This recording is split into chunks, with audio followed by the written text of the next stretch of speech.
What is going on, everybody? Welcome back to another episode of the Evening Rager. Today, I'm joined by two very special guests. One, Danny Huckins, one half of 2-6 Pure Rage, 1/3 of We Are Wrestling, and a reactor in his own right, so you can follow him on his social. Dan, how you doing?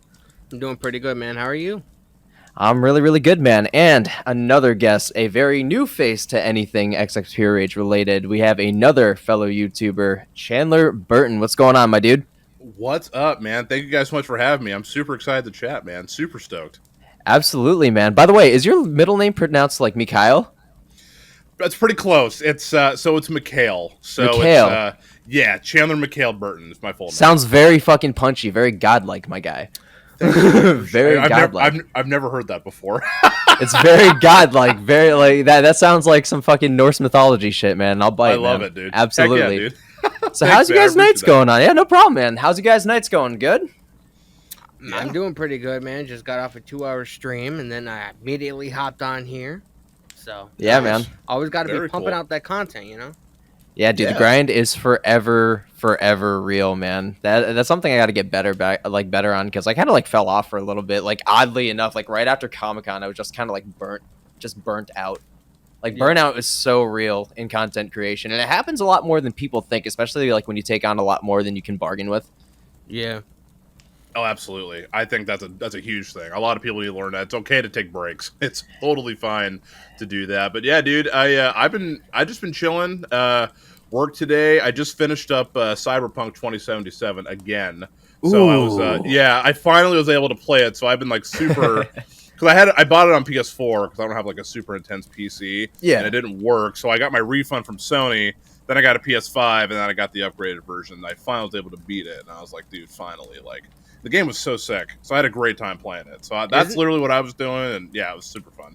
Didn't that game, like, when it first came out, I heard there was, like, a bunch of glitches and people were having a bunch Dude. of issues with it or something? Oh, it was so bad. I was one of those guys. Yeah, so I had it on PS4, and Sony was like, dude, it's so bad. They pulled it from the store. They're like, we'll give you your refund back. I was like, dude, this is awesome. Yeah, the game just was not playable on PS4 or Xbox. It was awful, dude. But it's better, dude. now, so. Yeah, I'm not really huge into like a lot of futuristic games, and like Yeah, the last like huge like futuristic anything that I played and thoroughly enjoyed was obviously the Halo series. Like that was like the last thing. I couldn't really get into Destiny. My boy Adrian is absolutely just like balls to the wall, like head over heels Destiny, like just breathes Destiny for whatever reason. You know, it's appealing to a lot of people. You know, it's great. I just couldn't really get into it, but Cyberpunk I was super interested in, especially when, you know, obviously Keanu Reeves got thrown into the mix. I'm like, dude, Oh yeah. I gotta fucking get into this shit, and unfortunately never did because of all the bugs and everything. So is it worth the play? I would say now it works pretty good. I don't know what you play on. You play on PlayStation, Xbox? PC, I got Series S. Okay, yeah, it runs good on the new gen consoles now. So you can like Might have upgrade it to for buy free. it. And yeah, dude, it's I'd say it's worth your time. I love open world RPGs. Like that's like my favorite type of game. So like that Hell game, yeah. like Legend of Zelda: Breath of the Wild, which I'm sure we'll talk about, dude. Oh yeah, I've put like 200 plus hours into that game easy. Hey. So yeah, we can talk Zelda whenever, but yeah, I love those types of games. So for me, It's all definitely a story checkup driven? for sure. Yeah, it's very story driven. Pretty good story. Like the game, there was a story there, and the gameplay was good. It's just again the glitches. It just made it literally unplayable. So there's a good game in there. It just wasn't done yet. Dude, there's nothing worse than getting a brand new game and having it so close but so far away because it's just so fucked up you can't even play it. But Yeah, you just want to. That game got announced. Funny fact: that game got announced the year I graduated high school in 2012. They announced it saying it's coming out whenever, and I was Wait. like, dude, the game was announced in 2012. That's when I graduated high school. You graduated high school in 2012? Yeah, dude. Bro, no fucking way. No, I really did. Yeah. No fucking way. You're only yeah. 2 years older than me? Yeah, I'm 28, dude. I turned 29 literally next month. Yeah. Bro, you look like you're 35. That's what I'm saying, dude. You look like you're 35, my guy. I'm like what? No, I'm 28. Yeah. That's fucking nuts. Yeah, dude. I turned 29 on the 21st of September. My God, dude. I thought you're like over here like 35. I'm like, yo, respect the elders, man. I'm like, I'm over here trying to be so proper, and I'm just like, dude. wait, No, dude, you're good, man. 2012? I was like, dude. I was 2014. What the fuck? Oh yeah, dude. Oh yeah. Good yeah, shit, man. Yeah, Oh, that's nuts. This dude over here looking like Eddie Murphy from the Clumps, and you over here with fucking, pube hair for chin hair. Can't even grow a fucking beard or nothing. Yeah, dude, it's like opposite ends of the spectrum. Like on a good day, like complete clean shaven, baby bald, 17, good day. Yeah. Good day. But that's the great part about being half Asian, dude. I'm gonna look like I'm fucking 20 until I'm 50, but the moment I hit 51, boom, Yoda. Yoda. Hey, well, Yoda's sick, so there you go, man. I mean, but then one day somebody's just gonna talk so much that I'm just gonna die. Oh, I'm just yeah. gonna die and just You're fade away. Like, out. fuck this, dude. Yeah, Peace yeah. out. The force be with you. Bye. That's right. See you later. Oh my god, man. That's So hilarious. what got you into heavy metal? I'm really curious about that. Like, what got you into the metals, bro? Yeah, dude. Actually, it was my friend who I went to go visit in Utah. My friend Kyle. He kind of he got me into heavier sides of music, but I've always enjoyed like rock. Like my mom listened to a lot of like Def Leppard, Guns N' Roses, those type of things. I've always enjoyed that type of music. And then I actually, a lot of people say this too, I actually got turned on to a lot of heavy music from like Guitar Hero. Like I love, dude, I had Guitar Hero 3, and that was like the game. I had it on the Wii. I put so many hours in that game. Dude, Disturbed. Same. Yeah, dude. I was like, had Kill Switch Engage, My Curse on there as one of the bonus songs. Oh my god, the song's actually really sick. Yeah, and then like I discovered like Ozzy Osbourne. Then I got more into like I discovered like Metallica, and really went to Metallica, and Pantera, Slipknot, Linkin Park. I never really had like a pop punk type phase. A lot of people go through. Yeah, I just went through like all metal. And then my friend Kyle showed me like bands like August Burns Red or We Came as Romans, and I was like, I wasn't really too sweet. Yeah, I wasn't really too into it at first. Yeah, I was one of those guys, or my age might show a little, where I was like, I don't really like the screaming too much, but but yet does the screaming very well. Yeah, very well. Yeah, we could definitely talk about that too. And then but then I actually started looking into more of like the lyric side of things, like especially with August Burns Red, where I was like, hey, these are really inspirational lyrics. Like they're going through some of the things that I'm kind of struggling with, and I related to it a lot. So I just kind of went down that rabbit hole of finding bands that I could honestly just like kind of relate to in my personal life, and I ended up just like loving it. And I found more and more bands, and I'm just like, this is like.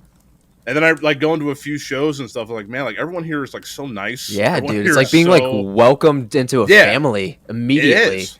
Yeah, and it felt honestly awesome, and it felt really cool to know like these artists are like just like you and I, and they're actually they're using instruments, they're writing their own music, their own lyrics. It's like so many modern day music, and not all of it is, but a lot of it's just like done on a computer. People write the lyrics for them. Like I like how these bands like.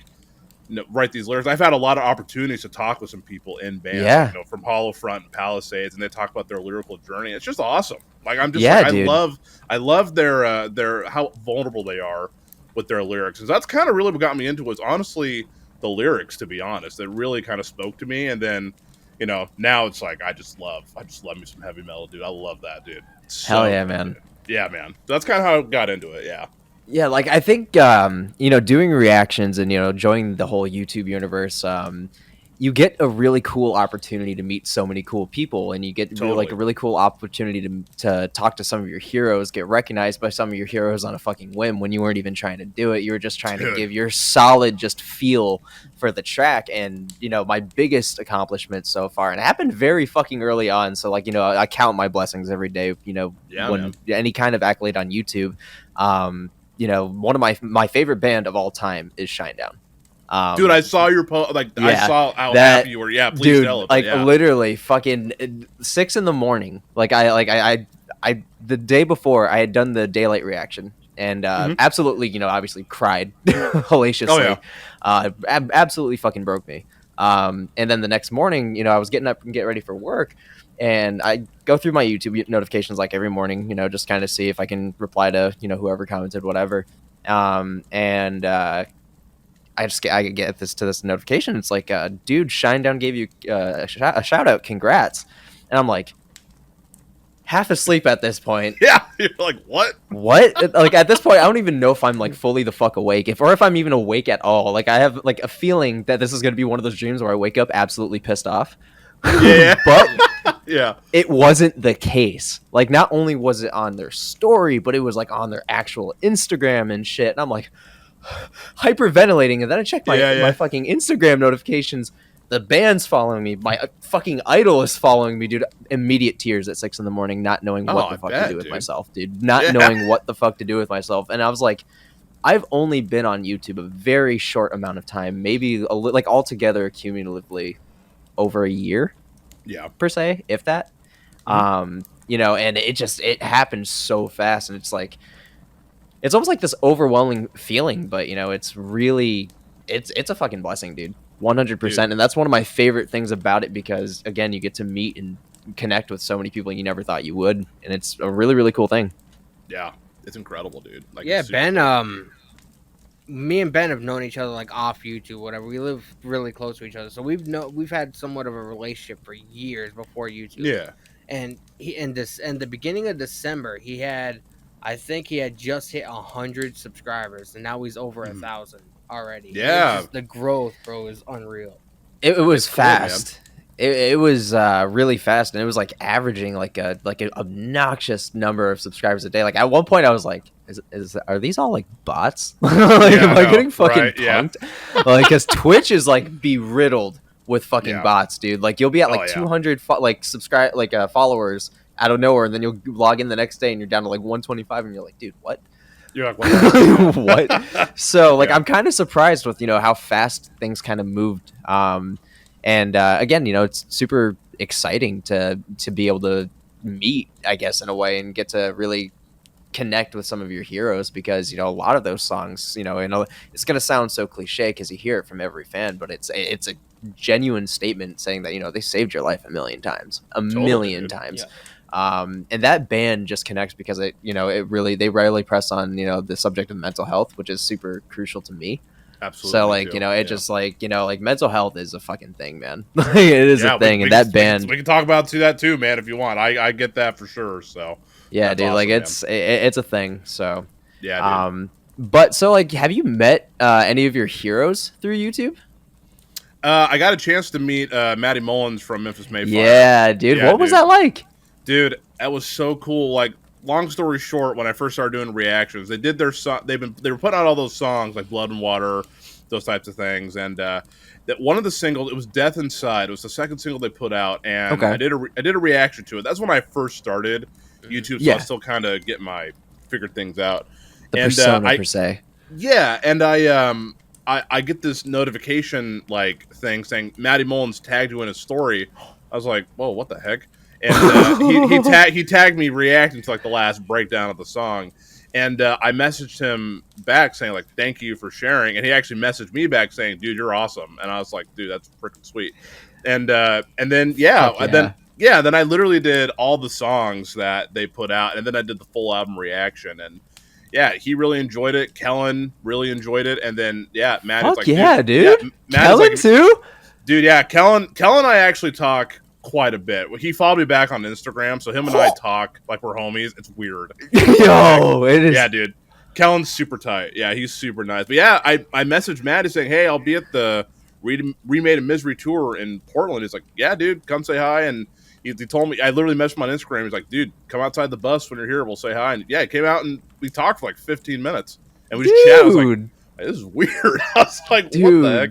Yeah, it was cool, man. And then I just met my friend Tyler from Holofront. I don't know if you listen to them that much. I've heard of Holofront. I haven't actually gotten into any of the things, but I'll definitely check them out for sure. Yeah, they're pretty new. They're just, you know, metalcore. They're really good. But yeah, I got to meet him a little while ago. Yeah, super. So I met those two. It was really sick. So that's fucking awesome. I think I saw on your channel. I think you did a vocal. I saw like you did a vocal submission video or whatever, and I think it was Holofront, wasn't it? Yeah, it was their song "Thick as Blood," and if you entered, you got like $200 worth of merch. I didn't win, but it was still fun to like, you know, just put it out there and have. Hell yeah, fun. dude! So, yeah, it was cool. You never know. I really enjoyed it. So yeah, I was gonna say you never know. So I was like, you might as well give it a shot. So yeah, Holofront's super sick. Their new album is really, really good. So I'll definitely keep that in mind, man. I'll definitely man. keep that in mind. Yeah, dude. So I definitely gotta say, one of the best things that I love about your content specifically is that you shamelessly throw the fuck down when you're really feeling it. Absolutely, dude. And that's something that I'll throw down, brother. dude, that is like something I absolutely love, because like you do see a lot of reactors that they should be fucking throwing down. You're like, dude, what are you doing, dude? Yeah. Like, there's like a sick breakdown. They're just like, I'm like, dude, I would have thrown my chair out the window fucking yesterday. Like, what are you doing, dude? Like, totally, dude. One of my favorite reactions of yours, and it's actually like a recent one. Okay. And it was during like one of the courses, and you had like a shit ton of like different visuals of you just dancing to it. Was fucking Riptide by Beartooth. Dude, I love that song, man. Oh my god, that got me going. Dude, it still does, dude. That shit is provocative as fuck. That is Happy Tooth. Dude. Yeah. Happy Tooth, bro. I'm so happy that he's making those kind of songs, man. I love Beartooth, and I was always worried about Caleb's mental health, but it sounds like he's in a really better place, and that song really shows it. Man, dude, you just want to dance to it, man. I loved it, dude. Bro, and he got the moves too, dude. Oh, he did, bro. He's like, yeah, he got shredded, dude. Oh, he did, that's yeah. Fucking Caleb Shomo. Like, what the fuck? I remember the same dude from Attack Attack. I remember a couple years right? ago. I remember a couple years ago, Caleb, he released I think there were 2 acoustic kind of videos or whatever, and I think Ben's actually the one that showed them to me. And bro, like when he legitimately sings, because you don't really hear it a lot in like Beartooth stuff, but when he really sings, he sounds so much similar to like Ben Burnley and Adam Gonte from 3 Days Grace or San Antonio. Yeah. Like the dude is fucking insanely talented, and like the remixes talented. he did for Motionless in White, you know. Dude, yeah. My god, dude. Yeah. That's oh my god, that's another fucking band, dude. Fucking their new album was fucking incredible. I'm gonna be honest with you, yeah. I think it's their best material in years. Like I've always enjoyed Motionless White. They're never like one of my favorites, but this new album was sick. It was so good. I couldn't believe how good it was. I was a little skeptical, but I loved it a lot, dude. Werewolf is one of my favorite songs. Yeah, absolutely, dude. That was probably the most experimental song, period. I think from them. Werewolf. Dude, I like that one. It was that different. That one gave me a lot of Stranger Things vibes. It kind of a lot of Stranger Things. Remember, like the old school Goosebumps TV show? Yeah, like, the intro song or whatever. It had like that kind of vibe to it. Oh, that's cool. I didn't even think about it that way. That's awesome. Yeah. You know, another band that I'm like really, really stoked for new releases, and like I'm skeptical about it, but I'm not, is Breaking Benjamin. Like, I know that we're due for a Breaking Ben album. We're overdue. Way overdue. I'm like, dude, 4 years. Their last album was really good. I liked it a lot. Oh my god, dude. Ember? Dude. Yeah, oh my god. It was good, dude. My favorite album by them, what's the one where it's like the blue dude and he's covering his face? Like, We're Not Phobia? Alone or whatever? No, We Are Not Alone, yes. Yeah, that album was so good. Oh, dude, that shit was slapworthy, dude. Absolutely slapworthy. Great album. Great album. I'm just afraid because you know, like legendary bands, when there's been so much material that's come out, you're almost like on the fence if they're gonna almost kind of replicate, and I'm afraid of that, but at the same time I'm not. Yeah, because I know that they're all just, even singularly, are just fantastic musicians. I mean, like, they're one of the only bands that I know recently that every single member in the band can sing and sings on the record, which is absolutely fucking incredible, because the live shows must be absolutely phenomenal. So like that's another album that we're completely overdue for. Totally. Yeah. What are your thoughts? The reactions will be hot when those when they come out with new music, dude. It'll be great. Oh, dude, that shit's gonna blow up like immensely. But yeah. what are your thoughts? I don't know if you've heard the band, but Saint Sonia. I've never actually heard of that band before, so educate me, please. I've never heard of them. Yeah. Are you familiar with 3 Days Grace and Stained and Art of Dying at all? Stained and 3 Days Grace a little bit. I'm kind of familiar with. Okay. It's a supergroup consisting of 2 members of Art of Dying. Stained, the lead guitarist Mike Mushak, and the lead singer is Adam Gonte from 3 Days Grace. Absolutely phenomenal band. Absolutely phenomenal band. Also very much affiliated with Breaking Benjamin. Adam's shown up on quite a few things live, and he actually finally recorded Dance with the Devil live with them for their Aurora album, which was like that acoustic album that came out in like 2019. Yeah. Yeah. That was Sick. actually a slap fucking album, dude. That It was was. stacked with fucking even features Oh, from yeah. Red. I was like, all right, let's go. Yeah, Red, what's up, dude? You know what That's what's album up, that dude. was really good that came out? I think it came out in either January or December. I can't remember offhand. And it's very underrated. Not many people talk about it. And I actually showed Ben one of the songs he reacted to it. But Skillet's new album. I have not listened to it. I do like I Skillet, haven't either. but I haven't really listened to it. I'm sorry. I haven't either, man. It's all good. They're a good band. I just haven't Yep. really. I haven't dove much into their new stuff. Yeah, Ben did a reaction to it. Was like something death. I can't remember offhand. But it was like very. I've done so many It was lately. like very piano driven or whatever.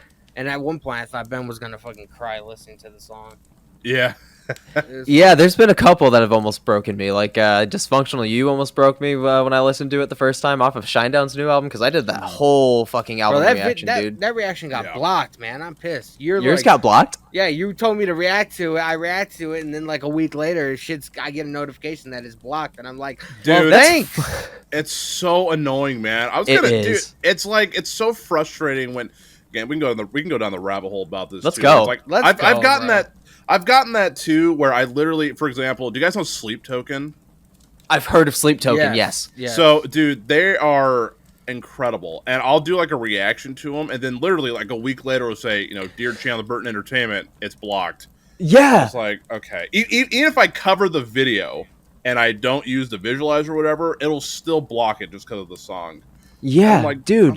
I'm like, I don't like why? Like, what's It's- the big deal?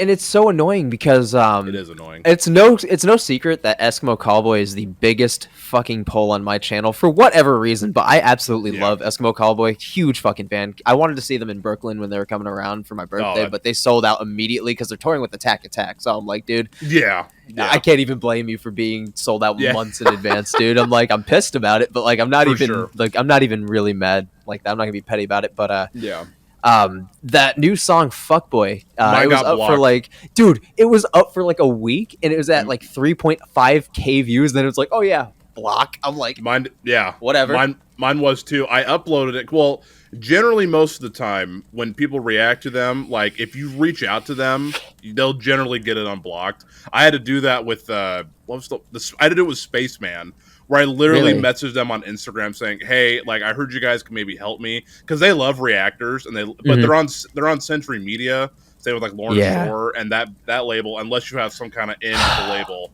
they will block everything. So like, yeah, mine's the same way. I don't even remember the name of the new song. I forgot the name of it already. Fuckboy. Yeah, that was a good song. But yeah, it was. And it got blocked, and I was like, well, great. So yeah, dude, it's one of the things that it kind of bothers me.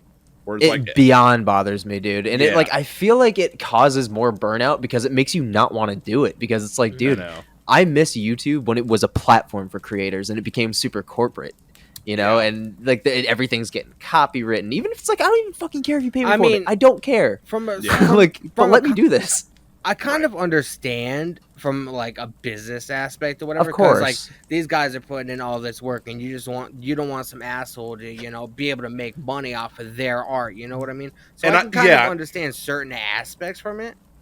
I understand that. I feel like you have to have you should be able to have like prove like you have a certain kind of criteria in order to like have it like proven that you're not trying to go against any kind of guidelines when it comes to that stuff. I do think there's something like that needs to be implemented, but yeah, I agree with that too, especially because it's like I'm not like I'm not stealing the content, like I'm not downloading it illegal. I'm literally just giving my thoughts on it, and I agree with you. Like I understand, like it's their material, it's their money. Like most of the bands I do reactions to, they do get a copyright claim. Like that's why there's Patreon. Or luckily for me, I've had a few labels reach out to me saying, "Will you react to this?" And they will whitelist my video, which is nice. So I'll get the ad revenue.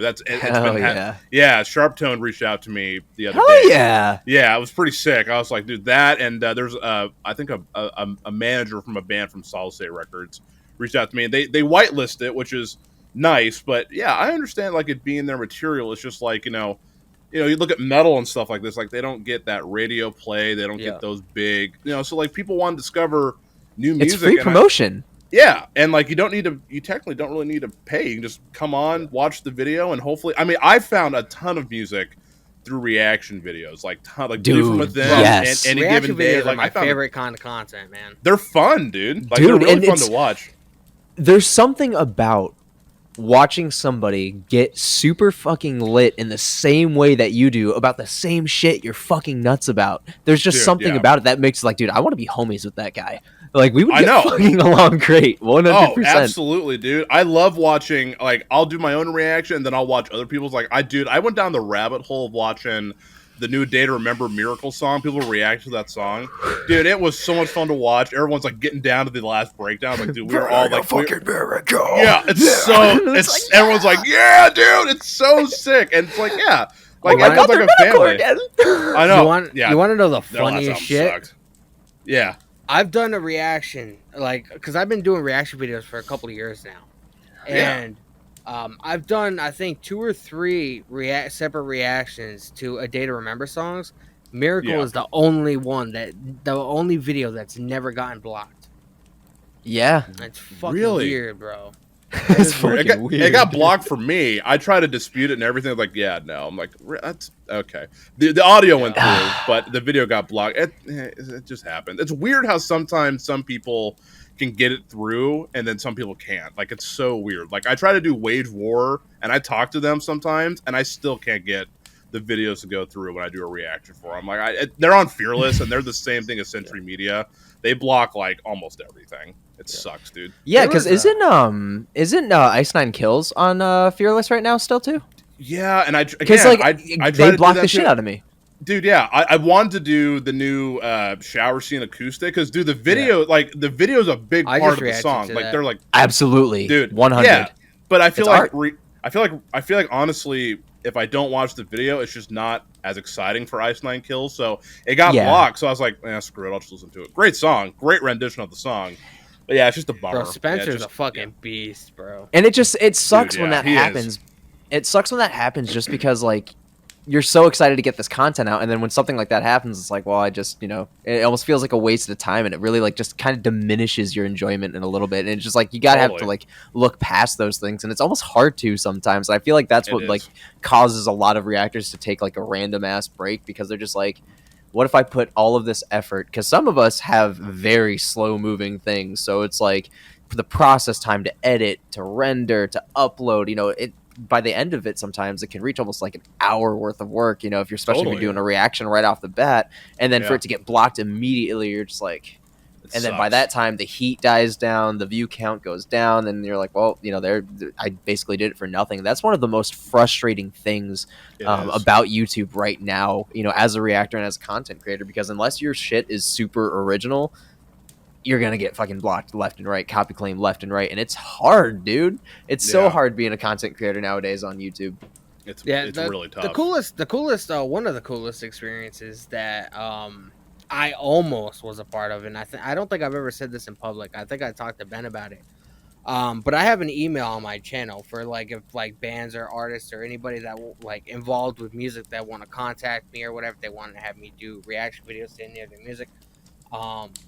And Sumerian Records, one of the PR people from Sumerian Records, they contacted me about helping them with promotion for their TV show. I can't remember the name of it, but cool. Andy Biersack's in it. A couple of the guys from Ask Alexandria, Randy. Yeah, Boy. I've seen that. Yeah, and I didn't reply to the email fast enough, and by the time I saw it, the show was already out, and I was like, "Fuck, bro! There goes that opportunity." Yeah, man. There's so many hits and misses. There's so many Yeah. hits and misses with this kind of field of content creating, but it's honestly, again, one of the most rewarding fields of content creation. Especially because, again, you get to meet so many fucking cool people, and you get to, really get to kind of pick their brain and see, how they started, where they started, where the inspiration came from. And I think a lot that, kind of resides where what this show is particularly about is just kind of, getting to know like your fellow content creators and just kind of market, because it's just one huge ass family, because, we all start at a very low point, and, before you know it, we're sitting next to reactors like Nick Nocturnal, Metal Burb, fucking You know, all these reactors that, you know, Tank the Tech is another huge one that I'm fucking hellaciously obsessed with. And I wasn't even into like techie shit until I started watching his channel. I'm like, yeah, he's a cool channel. Bro, Yeah. that video that he made, because he's like a roadie or whatever for a bunch of different bands and stuff like that. And that's got to be the life. He made an entire, it's like a 30-minute video. He contacted like a shit ton of these like, you know, bands in the metal scene, asking them their opinion on reaction channels and stuff like that. And I think out of like the 30 or 40 bands that he talked to, only one band was like, oh, we don't really care. Like, you know, we don't really fuck with that kind of stuff. But it's fucking amazing. I recommend watching that video. I'll have to check it out. Yeah, I do want to actually know your opinions on this, because that is actually a subject that it could actually definitely have some solid responses. What are your thoughts on people being like against reaction videos? Because there's some bands out there that absolutely fucking despise them for whatever reason, and I don't get it. So like, what are you guys' thoughts like on why they would think that way? Because I'm genuinely curious, because I genuinely don't fucking get it. Because it's free advertisement and people are vibing to your shit. Wouldn't you want that? I would. If I was in a band, like people have done a reaction to the song I was in when you guys were checking out or whatever, and I loved it. I thought it was great. I thought it was super cool. To be honest, I don't know. Maybe it's just like a simple, like it's a pride thing, or that people just think like, oh, they're just using my material to try to make a quick buck, which is not true. We do not make rarely any money off of this. So I don't know. To be honest, I don't know. Every band that I've talked to, they love it. They share it. They think it's great. Like I just did the new Fit for a King song. They loved it. They thought it was great. So it's like, I don't know why some bands don't like it. I mean, it's essentially like when you go to a concert, you're going to have the same vibe. You're going to go have fun, you know, in a reaction, you're having fun. So I don't really, I don't really know. When you really think about it, like reaction videos, like, yeah, you know, free PR and free publicity for like your material, whatever. But it's almost like being at a show because you get that immediate response from the audience. You know what I mean? Yeah. Exactly. And especially if, you know, they're discovering your music for the first time, like, and they're really vibing to it. Like, how are you going to hate on somebody who genuinely just discovered you and loves your shit? And like, I'd be marking out. I don't know for sure, but I could imagine that there's certain people out there that, you know, do reaction videos for the views, and, you know, they're the kind of people that just fucking hate on everything. So I can kind of understand from that aspect. I can see that too. But like, if you're people like, you know, like the three of us or whatever, to where like, you know, I like this part of the song, I like what they did here, I like, you know, where this melody was going. Maybe, you know, they could have changed a certain section here or whatever. Like, sort of that quick critique. You know what I mean? Like, I think a lot of bands respect that, because it's like the immediate response, and they know what people vibe with and what they don't. Yeah, it's a good way to put it. Absolutely. I think another thing that I've also found out, like, you know, doing YouTube and doing reactions for a little bit, we also see very much so the ugly side of YouTube. Like, for example, I love it, dude. It's fucking hilarious too, because some people are out of their fucking minds, man. Like, Love it. there's some people that are so toxic in certain like artist fan base that if you don't, if you're super honest, and like even if you could be like super polite, like almost overly polite about your distaste for the song. Like, for example, there was one I did by MGK, and it was Emo Girl with Willow Smith. I hate that song. Bro, I do too. I hate that album. Bro. That album's horrible. I do too. Yeah. And I was super, like, I was, like, overtly nice about it, too. I was just like, it's not my cup of tea. I was like, you know, Willow could have carried this shit. And I was being honest about that. Like, Willow could have carried it. Yeah. Like, MGK sounds like an emo girl. Like, you know, all this other shit. Like, dude, I got shit on in a few of those comments, dude. Like, oh, like, what the fuck you mean it's so good? It doesn't have to, like, nobody carried anybody down. And I'm like, dude. You're like, there is some crazy shit people will say in defense of people, in defense of a person that will never see this person. Like, oh, exactly. Like, MGK ain't gonna fucking see my shit. Like, he's one of those people that would never reply to. I mean, MGK is a lot bigger of an artist, so that's maybe why people are so like he's put defensive about it. Yeah, I don't. From what I know, he put a bunch of he highlighted a bunch of YouTube reactors, music reactors, in his new Hulu documentary. I mean, you know, I know No Life Shaq. I don't know if you know him. He has like I know him. Oh, No Life Shaq is the shit, dude. Yeah, he's cool. Yeah. That's I cool. love it, dude. I didn't even know he had a movie on Hulu. That's good for him, I guess. I mean, happy Perks for of his dating Megan success, Fox. Part of I me can guess. kind of understand where certain people come from. I feel like people go over the hill sometimes. But like there are, believe it or not, there are people that fucking hate metal. They hate Slipknot. They hate fucking Lamb of God. They hate all this, just anything to do with this kind of music. And I have been known to jump in the defense of it, so I can kind of understand certain aspects. I do feel that people go overboard with it though. Oh no, 100%. Totally. See, like in a lot of ways, I can't really relate because my music taste goes back as far as the fucking 50s. So like it goes all the way back, to and singing and rocking out to Attila, and then it'll be fucking listening to like Brad Paisley. Like, wow, that's pretty cool, man. Yeah, dude. No, dude. Like I love that. Arguably, I don't toot horns like per se when it comes to like my ability to serenade or not serenade. But like I'll go fucking in like the heaviest of heavy metals. Like, dude, like actually our recent vlog for a channel that we're part of called We Are Wrestling, I'm just going in on the fucking breakdown of Pizza while we're flying to Albany, New York to meet fucking Sting. And I'm just we're flying, I'm just going in on it. But at the same time, arguably, I feel like I can sing country songs the best. Awesome. Which is fucking nuts because it's such a broad spectrum. Like one of my favorite artists of all time is Johnny Cash. Oh yeah, he's awesome, dude. Like Johnny Cash is one of my favorite artists of all time, but then again, I'm popping it like I got rent due tomorrow to fucking, to some fucking some trap like, hey, like it's fucking it's broadened horizons, dude. Like one of my daughter's favorite songs is Barbie Girl for whatever fucking reason. Heck yeah, man. It's like it's not so like now it slaps on my phone constantly. So like it's a guilty pleasure, like Rock Your Body by Justin Timberlake. That shit's been a slapper since 08, my dude. Dude, that's a good man. Justin Timberlake's awesome, dude. Yeah, he's great. What is all right? Another question. What is your like number one guilty pleasure song that you have in your music library? I always ask everybody this. Like, what is your biggest, like, almost embarrassing to admit song in your phone currently? The entire Nickelback CD collect, everything by Nickelback. That's not. Why really is that embarrassing, dude? Everyone seems to hate it, but I'm like, dude, there are some songs by Nickelback I don't like, but dude, some songs I just go on a drive, listen to Nickelback. Dude, when I need a fucking man cry at 7 p.m. on a hot summer day with the windows rolled down, fucking speeding through the pastures of goddamn bumfuck Hickville, I am blasting me some fucking Someday by Nickelback, my guy.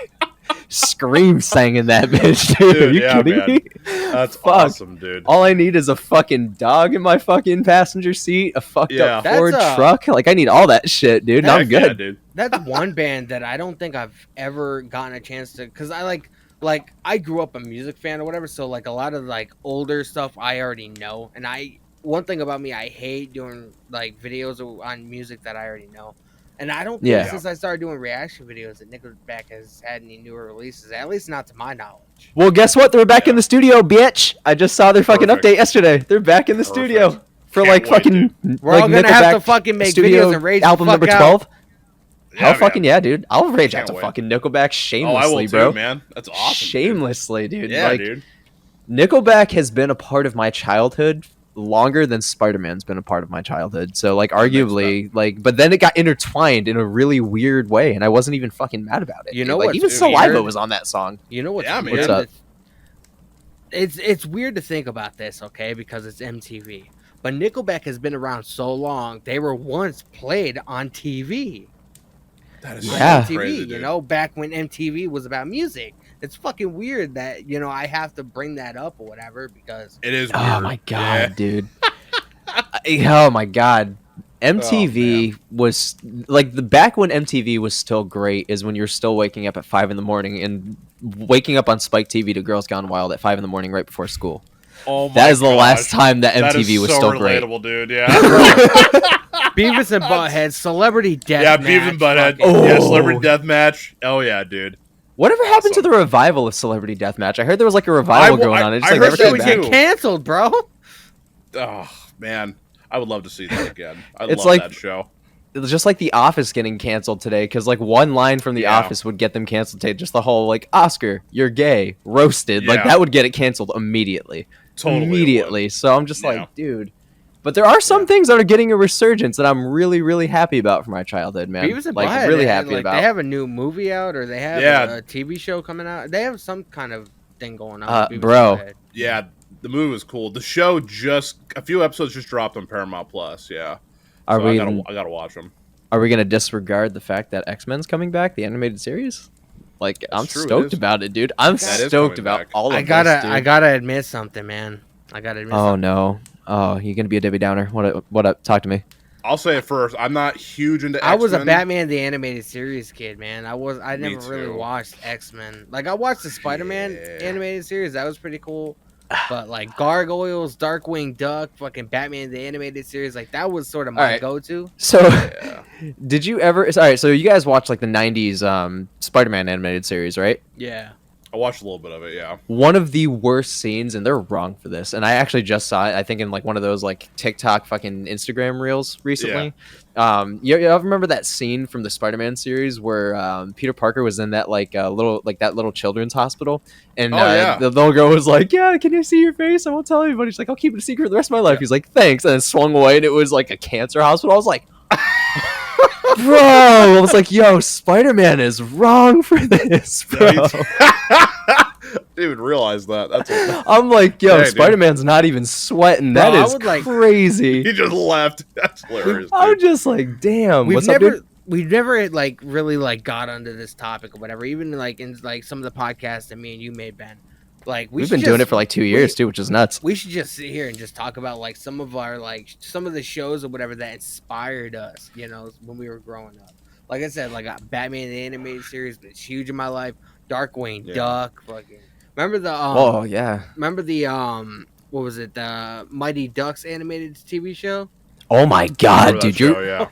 you are unlocking suppressed memories right now. Yeah. Dude. Holy shit. Like I'm like thinking, I'm like, dude, this is fucking nuts. Like Well, I'm when getting you- like memory whiplash right When now. you really just think thinking about it, bro, like I feel like subliminally a lot of those shows it made us into who we are. Like whether it's like, you know, the kind of fandom we're into, the kind of stuff, you know, stuff we like, whether it's movies, TV absolutely, shows, dude. music and stuff like that, you know what I mean? Yeah. All right, well, since we're diving into that subject, why don't we gravitate into those Nerdiverse talks now? Because now you guys got me simmering on some Batman. All Yeah, right, man. so first question, because I know that all of us here are some diehard fucking Batman fans, like diehard Batman fans. Like I, Oh, yeah.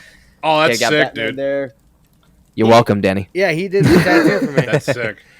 Yeah, you're welcome, buddy. I don't regret it now that Zack Snyder's Justice League is out, but I do rock the Jared Leto Joker symbol. I shamelessly. At first, it was a little It's all shameful. First, a little shameful, but it got saved with Zack Snyder's Justice League. Totally. What were your thoughts on? Okay, let me start from the beginning. Okay. What were your thoughts when it was announced that Robert Pattinson was going to be Batman? Let's start there. What were your initial thoughts? Who wants to go first? You. Me? You. I loved it because I'm a Fuck no. yeah. Well, here's the thing, dude. Like I'm the people- black sheep. and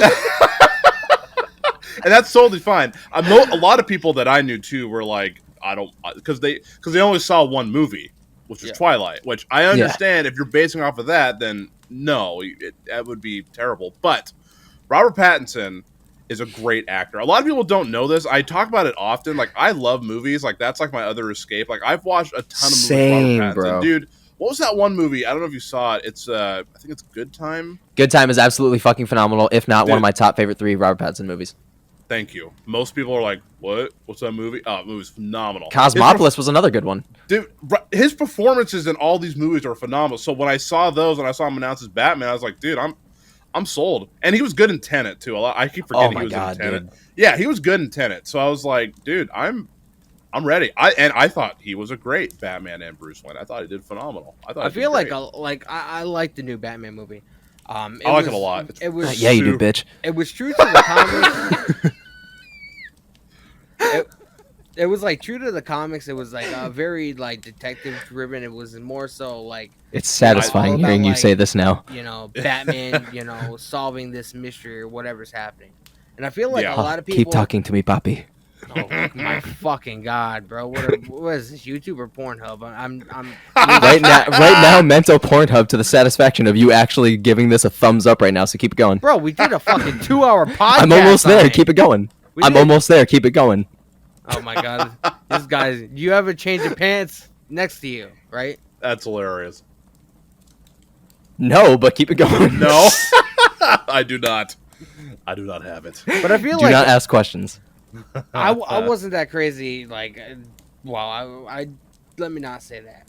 I definitely was not crazy about Robert Pattinson That's right, first check getting yourself. casted as Batman or whatever, because I was like only I only experienced the Twilight movies, and like Understandable. I seeing totally how, get that. Seeing dude. how horrible those movies are, it doesn't really Awful. scream. Oh, let me check out what else he's done. You know what I mean? Totally get that, dude. Yeah. He shocked the fuck out of me. I gotta be honest with that. And I feel like a lot of people that don't like it are not familiar with the comics and like how Batman like truly is. Like it was all about he was a detective when he first started out. It wasn't more so like, oh, who's he gonna beat up today? You know, he was Let me trying to- break his face and then ask him to talk. Yeah, exactly. Yeah. When he came out in the 40s, like look at the It was Detective Comics, bro. Look at the Yeah. Adam West TV show, for instance. You know what I mean? Very campy, very cheesy. Oh, yeah. That show is a guilty pleasure for me. I do enjoy it because I watched a lot of reruns when I was a kid. And it was like a detective story. I just like that aspect of Batman. Yeah. I feel like a lot of people's gripes with this new Batman is the fact that there's more talking than action, and There's feel more, like yeah. I feel like people don't give it a chance. Yeah, dude, I feel like The Dark Knight, though, is the same thing. I mean, The Dark Knight, for me, I love that movie, but it's kind of the same thing. There's a lot of talking. There's a few good action scenes, but for me, it's always about the story. And I felt like both The Dark Knight and The Batman, the new one, because the story was so good and I was so engaged with it, I was like, dude, I really don't care when the next action scene is. I thought it was great. My friend and I both saw it. We're like, dude, we were like on the edge of our seats, like, what's gonna happen next? And they fulfilled it. The performances were great. It felt like literally a comic book brought to life. It was literally perfect. Manifested. It was literally perfect. Comic book fucking personified. So everything. My response to this is going to be very in depth. So bear with me. Okay. So, as Danny knows, I've been in like the in front of the camera for 15 years now at this point, because like I dipped my toes into acting very early on. By the time I was like 12. Okay. So like I've always just been interested in filmmaking, and that was always my escape. Since I was little. Like when you're in a household, it's about to get dark real quick. But it'll trail on. But when you go in a household and you're surrounded by so much trauma, you cling onto into an escape. For me, it was the Lord of the Rings movies, obviously, because it was a whole fucking universe. It was a world. And obviously with the Batman, I went into it on a few perspectives, and a lot more in like a filmmaker's perspective as well. So going in for Robert Pattinson getting casted immediately right off the bat, fucking stoked. Let's fucking go. Absolutely stoked. And especially knowing the premise that, it's set in a year 2 Batman. He's still very new to this, but semi-established, and knowing that everything that he has was handmade by him himself, because he hadn't met Lucius Fox yet. So, Fox wasn't even a part of the equation yet. So going into it, doing my research a little bit, because I already saw another movie with Robert Pattinson called Remember Me back in 2010. That was a phenomenal movie, and that really, for me, broadened his horizon in terms of like his range in acting. And that, and just the cast for that movie was absolutely stacked. You had Pierce Brosnan playing his dad. You had this chick from Lost, and she was also in Once Upon a Time playing his girlfriend. And it was just a really just dramatic film. Like, it was a love story, but there was a lot of tragedy in that movie. And for whatever reason, I gravitate towards like really tragic movies for whatever reason, because those are, I feel like, the most like in-depth movies that there are, because trauma is very hard to touch on. As a lot of people think it's very easy. It's very hard to capture in front of a camera. Like, it is very hard. And then to be an actor to pull it off is a complete different story, because not only do you have to dig deep, but a lot of actors, in order to feel that, I guess, on screen, you're really digging back into past trauma. Like, that's always the go-to, is past trauma and like really feeling it. So, doing some research and, watching Cosmopolis, definitely that movie alone for Robert Pattinson solidified that I know he's going to be a good Bruce Wayne immediately. But then seeing Good Time, Yeah. Bro, that really showed that he can play traumatized and Totally. just fucking ravaged and absolutely like that dude. Robert Pattinson was not in that movie by any means. Right. Like he was not in that movie. This was a complete different person in this movie. So that movie really sold me performance wise, and I'm like, all right, so if we're going into a year 2 Batman, this dude is going to be driven by a lot of personal rage and trauma. And what I also dug about the movie is they are also going into his mental illness. The fact that he had become basically a nocturnal fucking animal at this point. Yeah. I really dig the fact that they went on a more detective route as well for this movie, specifically because I feel like that's an element in the Batman movies that we've gotten that has been missing. Is the fact that, he is a detective first and foremost because he's trying to solve a lot. And a lot of it, is leading up to, his history and uncovering his past and figuring, just kind of like in this movie, he's really still blurring the lines between what's too far and what's justified. And he really played that really fucking well in this movie. Totally. And part of me was like, with the news that we were getting throughout filming, that, he's, got COVID or he refused to bulk up for this movie. And then you see the movie and I'm like, where the fuck was this issue about him not bulking up? I'm like, dude was looking beefy as fuck in a couple of shots. I'm like, he was, dude. Yeah. I'm like, listen, man, I don't swing that way, but homeboy looking pretty chiseled today. All right. Oh, dude. I got all right, man, dude looking pretty chiseled for this movie. But he really killed a younger Batman and a really traumatized Batman. And, there's so much promise for an expansion of his universe for this movie. And I really hope that going forward, he's going to have some kind of involvement in the mainstream universe, because especially with the whole multiversal route they're going and the whole Flashpoint thing that they're going with, if they even release the fucking movie, and we'll get into that very soon. Yeah, we can talk about that. Because obviously you have more chances of getting attacked by Ezra Miller in Hawaii than a fucking shark. Hey man, he's in Vermont. That's hilarious. Yeah. The fact that he's still doing reshoots. Dude, and that breaks my fucking heart, honestly. He just got arrested or in trouble for breaking into these people's houses. Someone's house, just walked right in or something. I was like, what are you doing? Imagine just sitting there. What happened? Imagine just sitting there at the table eating fucking Cheetos or something. And you see fucking the Flash. Ezra Miller. What the fuck are you doing here, bro? Like, what the heck? What are you doing, man? That is absolutely nuts. And what are your thoughts on the news of Warner Brothers just shutting down and just shelving all of these projects that are already fucking done? Batgirl is insane. I heard the Batgirl movie. That movie was just. I heard it from a lot of people that it was just horrible. It was a bad movie. It had very little to do, if anything, to do with Ezra Miller. So. No, well, it had a lot to do with Michael Keaton's resurgence and his outing. And the thing that I'm really mad about the most, and this has nothing to do with a Batman perspective, I was looking forward to the fucking revival of the Renaissance, man. Brendan Fraser's revival. And as a fucking villain for DC, Firefly. We haven't even gotten a real good Firefly on screen. So I was really looking forward to it. And especially with the darker tone that they were going. Yeah. I don't know why. Because, you look at some of the movies, not just DC, but you see some movies they put out. You look at Fantastic Four from 2015. That movie was terrible. I never saw it.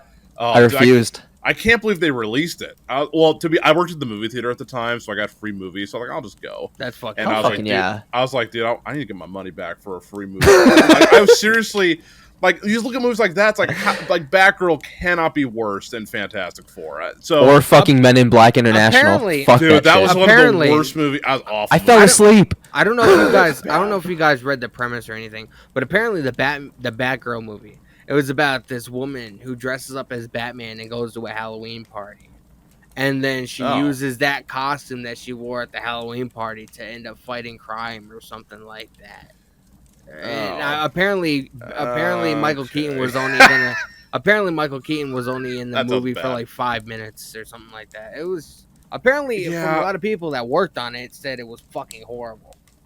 See, So it's just crazy. But again, they spent so much money on it that it's like I'm shocked they weren't even going to put it at least on HBO Max or something. Just put it. They're like, just it's so nope, bad, nothing. Not at all. They're just like, nope, they're not going to put it on a streaming service. That's horrible. Honestly, fucking Thanos hopped over and was like, nah. Yeah, dude, exactly. Dude, if I could somehow, I want to see that movie. If they were like, Chandler, you can watch Batgirl once, but you can never watch. I'm like, dude, I will go. I want to watch it and just really see how bad it is. apparently I really they had do. months to go. They were only like, I think 65% done. There was still a lot that had to be done. They're like, we're done. And they just chopped it, bro. Like, can you imagine just like being in the editing room one day and somebody just walked through the day like, yeah, your duties are relieved, pulls the fucking plug, now get the fuck out of here. I'm like, dude, what? I would feel bad. Like, we joke about it, but it's like, I mean, that's some people's livelihood. Like, that's how they provide for their family. And I know the movie was probably terrible, but it's it sucks that they had to have paid them. I hope so. A lot of people on set, like a lot of the actors or whatever, majority of the money that the movie makes goes straight back into the studio or whatever. A lot of the actors and people that work on the movies, they get paid up front. And they also get like, Gotcha. I think when you work on big movies like that, you get like $800 to $1,000 every single day you're on set to like, go out and buy food and stuff like that. So I think they have been paid. But I mean, A-listers. A-lister actors, they get paid, I think, a 50% upfront. They get paid another percentage after filming concludes, and then they get the final cut and the residuals once it's released. Yeah, but it's like per diem or whatever. That's like the money you get on set. So like, if you get hungry or want to go shopping, you don't have to spend $1,000. Don't go fucking crazy at Five Guys, my guy. Seriously, yeah. Gosh dang, dude, man, that'd be great, bro. That's $1,000 every day you're on set, bro. I wouldn't even know what to do with all that money at that point, dude. I'd be like, I mean, the first thing, bro, I'm buying a MacBook. I'm buying a fucking new phone. Yeah. See, it's funny because every time I've come into big fucking money, the first place I always go, weirdly enough, is McDonald's because apparently money makes me hungry. Right, yeah, you're like, what the heck? How's this possible? Dude, no, it's like Mickey D's just sounds fucking good. Like after getting a fucking wealthy paycheck, I'm like, damn, McDonald's slap. Heck fuck. Yeah, heck yeah. That's like that. That's that Home Depot fucking garden soil slap, man. Yeah, man, absolutely, dude. Hilarious. I love that. So what are your thoughts though now that we're talking about, like Warner Brothers chopping all of these projects that they had lined up and have already been on production, and apparently the Flash movie has one of three options that they're going for. One, a release, but Ezra Miller has to publicly apologize for his behavior and then he can go on press. That's not gonna. I think that's horrible. Did you hear? Two, they're scrapping it altogether. Yeah. Or three, they're limiting his screen time or some shit and going down a completely different route. That I feel like scrapping this movie is too damn big, especially for Ben Affleck's last outing as Batman and Michael Keaton's resurgence. I feel like it's nonsense. I heard a lot of people suggest that they should just call it Batman Flashpoint. It's so difficult because we're it's supposed just like, to. Yeah, it's just hard because you're like, I don't know. I mean, the thing is, I want to see this movie. If and they've this done one, fucking bad. If they've done reshoots already, I would imagine the movie's almost like completed, and that's like hundreds of millions of dollars. Reshoots are something like you usually go back there to do like extra pickup shots or whatever. Like the movie's pretty much complete at that point. You know what I mean? That's what's weird to me. Yeah, I don't know, man. I don't know what they're gonna do with this. They can't scrap this one. It's already too far in. And people who've seen it, I've watched a couple of movie channels, and they said a friend of his saw like an early cut of the movie. They're saying it's pretty good. Like it's actually not bad. So there's just I don't think they're gonna cancel it. I don't think they're gonna do. I just see like. Apparently, with this movie, it's supposed to reboot the whole franchise, which honestly, you would think that they would keep this movie, especially if they're going to be going in like a 10-year plan direction. This is the perfect time to do it, especially if they're going to be doing Flashpoint sequences. And if so, I really hope, especially since, and I think I've actually discussed this theory that I had with Dan before on a past podcast or whatever. I hope that they go in a route where they keep this under wraps sufficiently, because for whatever reason, they were able to do it for Crisis on Infinite Earths, and everybody marked the fuck out when Ezra Miller showed up on set for Grant Gustin. Like, even I marked the fuck out, and I didn't even watch Flash. Right. But I Kevin feel Conroy like was in that show, too, I think. He was. He played Bruce Yeah, Wayne. he was. Yeah, it's cool. I was like, what the heck? Awesome rendition. I think if they really want to sell this, and especially if this is going to be Ben Affleck's last appearance as Batman, period, and he's done, the most clever way that I think they can do it, and I was like, I have this theory where he's going to get flashpointed into another universe where he meets up with Thomas Wayne, and he ends up staying there rather than dying. So I mean, it keeps it open to where he can come back eventually.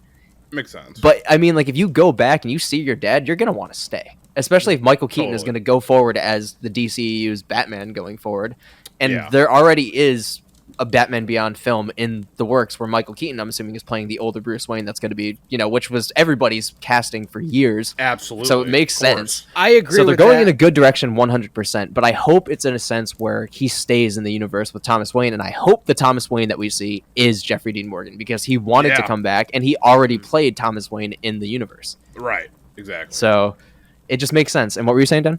I was going to say, like, when you were mentioning Batman Beyond, like, I would like Michael Keaton in that role. I think it would fit him very well. I grew up with the Keaton Batman movies. You know what I mean? Batman Returns. Yeah. Batman Returns is one of my favorite movies. It's like Dude, very same. dark and gothic. I just like it. And Danny DeVito was the fucking Penguin, bro. Come on. And dude, Michelle Pfeiffer's still arguably the best Catwoman. She's laying on the bed, fucking licking herself. Like, come on, bro. That was like.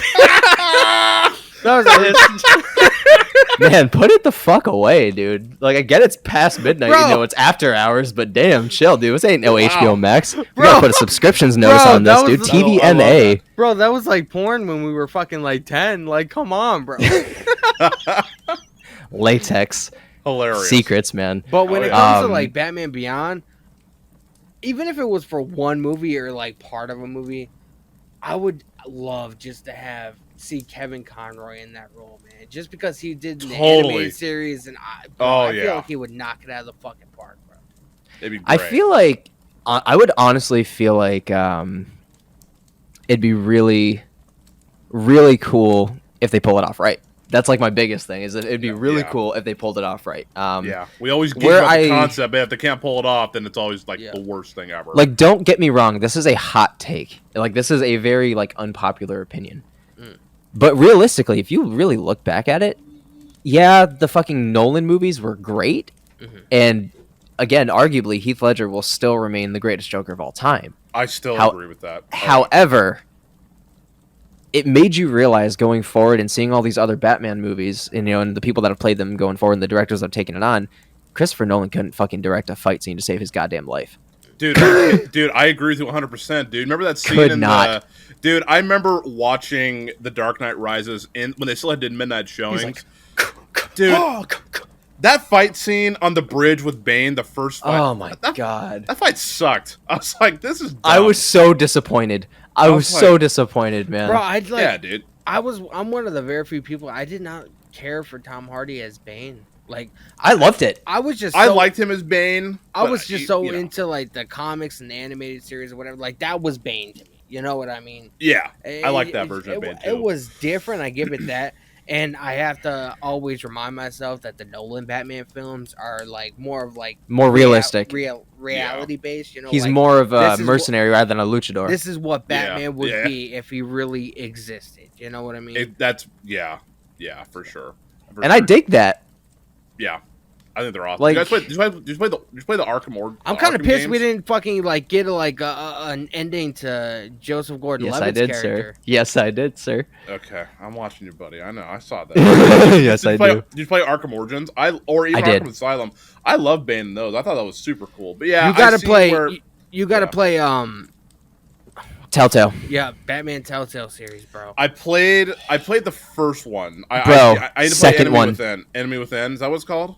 Yes, bro. That Bane is my favorite Bane. Okay. That is my favorite Bane, dude. Holy fucking shit. Telltale is like literally my favorite anything at this point. The story, like, bro, it's definitely a great game if you're playing something by yourself and you want to sort of like, it's almost like watching a movie but being involved in the whole overall story. It's great. It's like one of my favorite outlets to make Batman do some fuck shit on the regular. It's one of my favorite. I love that. I love that for me too, dude. I like making him look like an asshole and being like, "But wait, I'm gonna save the day because I'm Batman."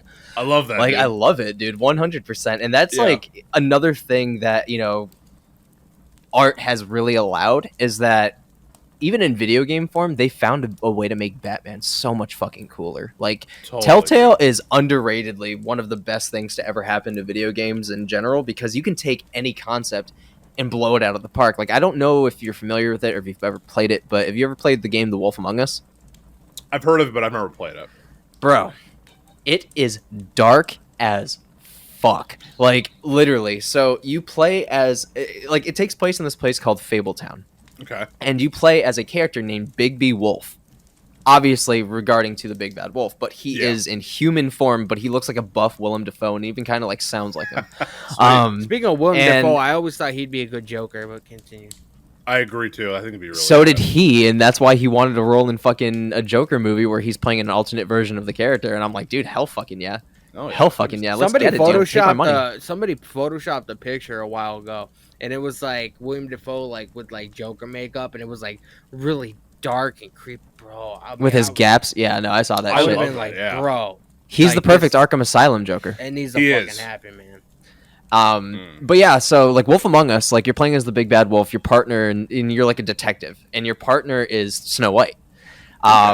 And basically, you're a detective that is solving these murders going around Fabletown. Now, everybody looks human, like everybody, and it's a thing called glamour, which like humanizes them, makes them like blend into human population and all that shit. But people are starting to like kill these fables off and shit, and you're like trying to figure out who's behind it, why they're doing it, and all this shit. And it gets to a point where it's super dark. At the end of the first episode, Snow White's head is just on the doorstep of the precinct, and it just ends right there. And you're trying, and then it just fucking builds up, dude. There's fucking sex, drugs, swears. You literally take an axe in the first 5 minutes of the game and lodge it into the huntsman's fucking head because he's beating on one of the fables. Dang, dude. That's a prostitute. Yeah. Like, it's nuts, bro. It's fucking nuts. Like, and it's so. It's a different concept for, like, seeing Cinderella and fucking Beauty and Beast, and seeing, fables don't die easy. So this dude, there's a scene where a dude gets shot in the chest and he's been sitting there for like a week just rotting out, and then all of a sudden he starts coughing and talking to everybody. I'm like, what the fuck is going on? Like, dude, it's nuts. Dude, it is bonkers, man. And they just announced season 2 because Telltale came back because they went out of business back in like 2016, and they just kind of closed. And they're coming back, and the first thing they're doing is season 2 of Wolf Among Us, and I guess the antagonists for it is Dorothy and the everybody from Wizard of Oz. It's that sounds sick. That's pretty cool. Dude, I have to look into that, dude. That sounds nuts, pretty cool, bro. Pretty fun. Yeah. But regarding to Arkham Origins, yes, absolutely fantastic game. And it was another game where I really focused on like the voice actors' work. Because Roger Craig Smith, we all know him as Chris Redfield from Resident Evil 5, Ezio Auditore, fucking massive character from the Assassin's Creed franchise. Oh yeah. And then you had Troy Baker, who's just the king of it all. Like, literally, if the day that Mark Hamill goes, we got Troy Baker. So I'm gonna be sad, but there's still hope. There's still Mark Hamill retired a couple of years ago, bro. No, he came back out for Killing Joke, and that was his only thing that he was going to come out for because it was R-rated. Yeah. I was like, fuck yeah, let's go. Yeah, dude. Super good. Yeah. I feel that was one of the darkest Batman movies I've ever fucking watched in my entire life, dude. I feel like because Batman is such a dark and mysterious character, and like he has like a lot of like, in a way, it does deal with a lot of like mental. It's endless, and, stuff like that.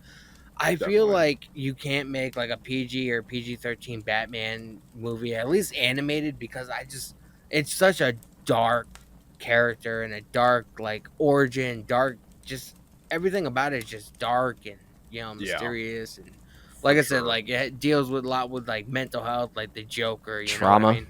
Yeah, for sure. I don't think they'll ever make they've done like the Batman v Superman cut that's like rated R, or Justice League. The Zack Snyder was rated R, but I don't think they'll ever do a live action rated R because Batman's just too popular. They want people to see it. So I think the Batman is the closest we are going to get to like something that's close to.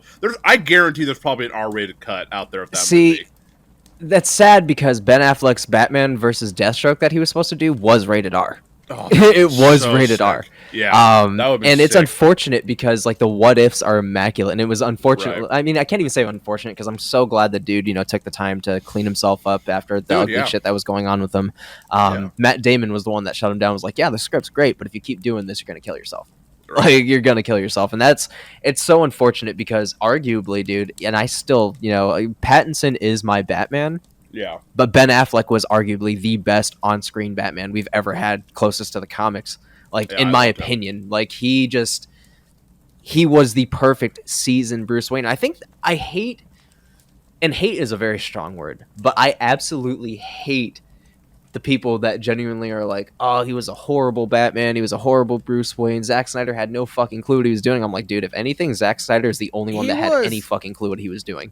Yeah. He Like- was, to me, now everybody's gonna have a different opinion, but to Of course. me, he was a better Bruce Wayne than he was Batman. If that makes sense, you know what I mean? Yeah. See, I feel like I'm gonna agree to disagree with you there for like a couple reasons. Yeah. Zack Snyder wanted to do something different and make it a period piece movie rather than starting it at an origin where it's a fucking old dude becoming Batman. Like he wanted Yeah. a more seasoned Batman. And the Yeah. backstory, I don't know if you gents know about this. I think I may have brought it up with you, Dan, but I'm not sure if you know. At this point in time, Ben Affleck's Batman, when you see him in Batman versus Superman, Yep. he's already been Batman for 20 years. Yeah. Like to the T, 20 years. I'll In right that back, time, all right, man. In that time, he had already lost Robin, the Right. fight with Joker and everything, and it was Jared Leto's Joker confirmed that took out Robin. That's why a lot of people it pissed me off. Were like, oh, he's got fucking grills. I'm like, bro, do you not see that they're teeth caps from where Batman beat the holy fucking shit out of him? Right.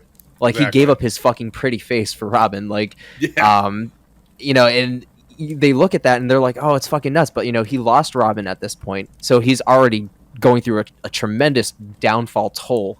And this dude was already retired at this point. Like, Robin was this close to becoming Nightwing in this universe, Yeah. and he was also divorced and everything from Selena Kyle. Like he was married and divorced, and I think I already had a miscarriage with Selena Kyle. And Selena Kyle was already casted, and unfortunately, she didn't make it into the Batman vs Superman cut. Mhm. I think it was because of scheduling conflicts or anything or something at the time, but it was Carla Gugino that was going to be Really? playing Selena Kyle. Yep, you can Oh. even get the interview scoop with Zack Snyder and everything. I didn't even know that. Wow. Yep, Carla Gugino was the Selena Kyle of the universe for Batman vs Superman, and unfortunately, we didn't get to see her because that would have uncovered a lot of depth and would have kind of quieted and humbled a lot of people that are very anti-Zack Snyder. And Yeah. I think I'm such a huge supporter of Zack because a lot of people's critiques on him are the fact that his movies are like way too dark and they're like the tone is just too dark and it's joyless and all this shit. But I'm like, what a lot of people are starting to not understand is that DC is anything but happy. Yeah. Like very it's not, dark. especially Batman's story. Like this dude is a fucking billionaire orphan Yeah. that watched his parents get murdered in front of him and is now using his vengeance and his trauma and becoming a vigilante in a city and a symbol of fear and hope for a population of people, and it's not supposed to be happy. And Zack Snyder, in my opinion, captured the essence of everything where we were supposed to be. And what really bugs me the fuck out about it is you watch Zack Snyder's Justice League and you got to see his entire vision personified.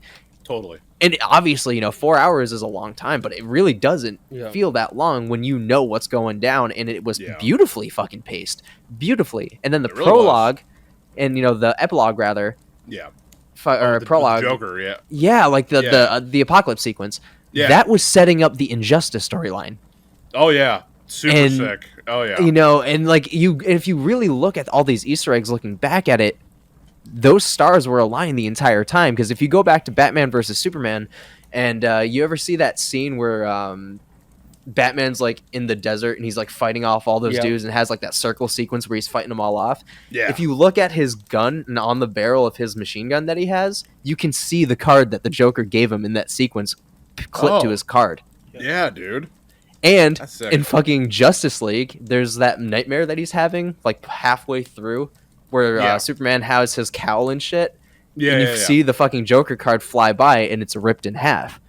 And that I was in didn't- I fucking didn't even Justice notice League. that. The Yeah. 2017 cut of Justice League, it was in that.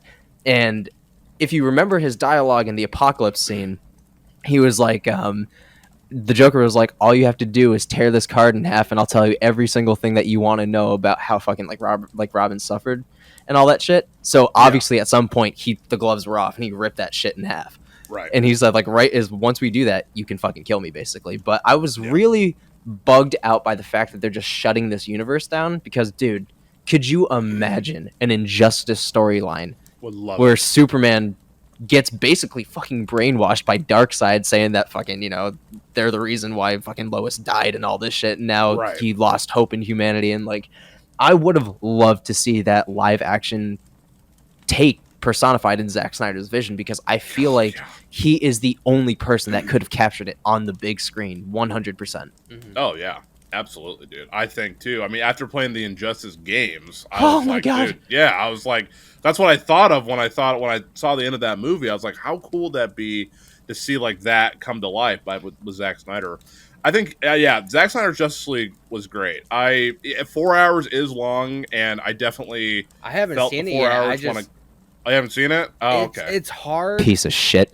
Like, I mean, I obviously know a lot about it, but, you know, it's hard to dedicate 4 hours to, like, a movie. You know what I mean? It's hard to sit down and find the 4 hours, and, you know, but it's definitely worth it when you and it's cut into parts. It's cut into parts, 45-minute increments, so you can pause it at each single spot because there's intermission periods. Like, there's literally 6 parts to the entire movie, so you can watch a part, do what you want, come back to the next part, watch that, put it away. Like, it is a great movie. Yeah, I bought it on 4K. I was like, dude, I got rid of the other one, and I bought this one, put it in its place, dude. I was like, absolutely. I'm a huge movie collector, so I had a watch party at my apartment for that movie, and I don't do it. I don't do it often. You know, like I don't do it often. And Zach's like my boy Chavez. He's actually my filmmaker friend. He's huge, like a diehard like Zack Snyder fanatic. So anything Zack Snyder, huge. This man straight up made a speech before we started watching this movie because we had been waiting at this point 7 years for this movie to see it the way that it was supposed to be made this entire time. And people were like, oh, that doesn't fucking exist. And here we are. We got the fucking movie. Yeah, Ben sent me that video, and it was almost like Chavez was like thinking that like he was working on the film or whatever. He won like an Academy Award or something. Yeah, dude. Homeboy was like passionate about this movie. And, you know, like it was just... It's bonkers that they're not going to let him finish his vision because I feel like it's the only way that it can go in terms of the right way that DC should. And I know that Zack Snyder is not a director that likes to spoon feed his audience. He likes to let you think. He likes to let you simmer on the moment to pick up everything that's coming full circle. And a lot of people don't like that. I guess that because I feel like it really clicks onto, okay, not only is it you know, you really got to think about things. Like, you really have to think of how, you know, this motive affects this outcome. And ultimately, dude, it slaps you in the face by the end of it. Like, dude, when I finished Justice League, that was one of the first Zack Snyder movies that genuinely almost made me tear up at the end of it.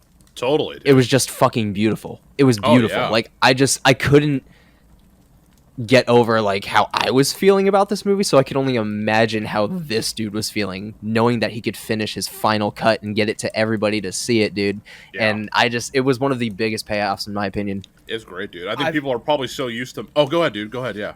I was just gonna say, I feel like with Batman v Superman and everything that like surrounding that movie, so fucking good. I feel like it was a very dark time for Zack Snyder because obviously, you know, everybody knows he had to leave the set early or whatever because he ended up losing his daughter, and like it was just a very, very dark, traumatic experiences. It was tainted surrounding that movie. You know what I mean? So I feel like there's a lot about that movie and a lot about that process that obviously Zack Snyder doesn't want to remember. And I honestly think if it wasn't for, you know, the whole hashtags on like Twitter, you know, the Zack Snyder. If it wasn't for the fans, man, I don't even think Zack Snyder like gave it any thought to do that. I don't think it was ever that man. Thing. When it released on HBO Max, that man, I guarantee, had himself a huge fucking man cry, and deservedly so. Absolutely. In where, you know, if anybody believes in a higher power, if that's, you know, your thing, wherever she is, she's got to be fucking proud. Oh, absolutely fucking proud, man. And, you know, it's no small feat. And, you know, for to accomplish something that was so tragic to your story, Yep. and to finish it and to have it pay off so well and have it be so beautiful, it just, again, the payoff was beyond excellent. Yeah. Yep. Yeah, it's amazing, dude. Great film. I was just gonna say what you were saying, like with the DC movies. There's a lot of like with Zack Snyder. A lot of movies are very just like like you gotta really think about it. But I think so many people are so used to Marvel, which I do love Marvel. Don't get me wrong, I fucking do. love Marvel. Yeah, but their movies are so simple and they're so like Yeah. to the point. I feel like people are Visually so pleasing. Yeah, they're so used to seeing that. Is like, for example, like when Civil War came out at the same time as Batman vs Superman. Civil War, obviously. I screamed. Yeah. Oh, dude, Civil War was great. I mean, that was I sobbed at the end of Endgame. Yeah, dude, in theaters. Oh, dude, totally, absolutely. Let me actually quickly tell you a story about that real quick before I forget. So I went to go see Endgame with my missus, and we live right next to a casino called MGM right here in Springfield, Massachusetts. Yeah. And we walked there, so I was like, we don't gotta drive, whatever. So I filled up this water bottle full of nothing but pure fucking vodka. Like, it was nothing but pure vodka because I knew we were losing people. And I was already, I've been invested since the start of the MCU. Totally. So I know we're losing, if not 1 to 2, maybe even fucking 5 big ones tonight. Like, I'm gonna fucking lose my shit. But I've made a vow to myself: I'm not gonna drink a sip of this until I'm fucking emotional. Bro, I got through about 2 hours of the movie, and I'm like, all right, I'm doing good so far. Like, I'm getting like moments where I'm like, all right, this could potentially break me. The moment from Tony, dude, waterworks. Chug. Bro, I walked home delirious, crying still, drunk as fuck. Drunk as fuck. I went sober as a fucking brick to drunk as fuck in a matter of literally 20 minutes from the end of this movie. I just chugged the entire bottle of fucking vodka because I could not handle it, dude. I just could not fucking handle it. And yeah, man, it was nuts. It was an absolutely big experience. For sure, man. Absolutely. Great film. Great movies, man. So, what does anybody here have a favorite Batman animated movie that they would like to discuss? It's either and why? For me, it's either gonna have to be Mask of the Phantasm or Mystery of the Batwoman. Ooh, Mask of the Phantasm. Okay, that was a good bite. Yeah. Can we elaborate on as to why? I'm curious. I want to hear some depthful answers, bro. Just the overall story, is about this villain named the Phantasm, and he just killed off like all the mob bosses in Gotham City, and there was like a very dark lore around that movie, and you saw like backstories of why Bruce Wayne decided to become Batman. You saw like a younger Joker before he became Joker, working. He was like a henchman for this mob family in Gotham City or whatever. And it was just that was a good storyline. It is remarked a lot by Batman fans as one of the greatest, not just animated Batman films, but just one of the greatest Batman films to ever come out. And as far as I know, it was the only animated Batman film to be in movie theaters back in '93. Oh, god damn, man! That's good fucking pull, bro. Yeah, dude. Good fucking pull. That was a solid answer. What about you, man?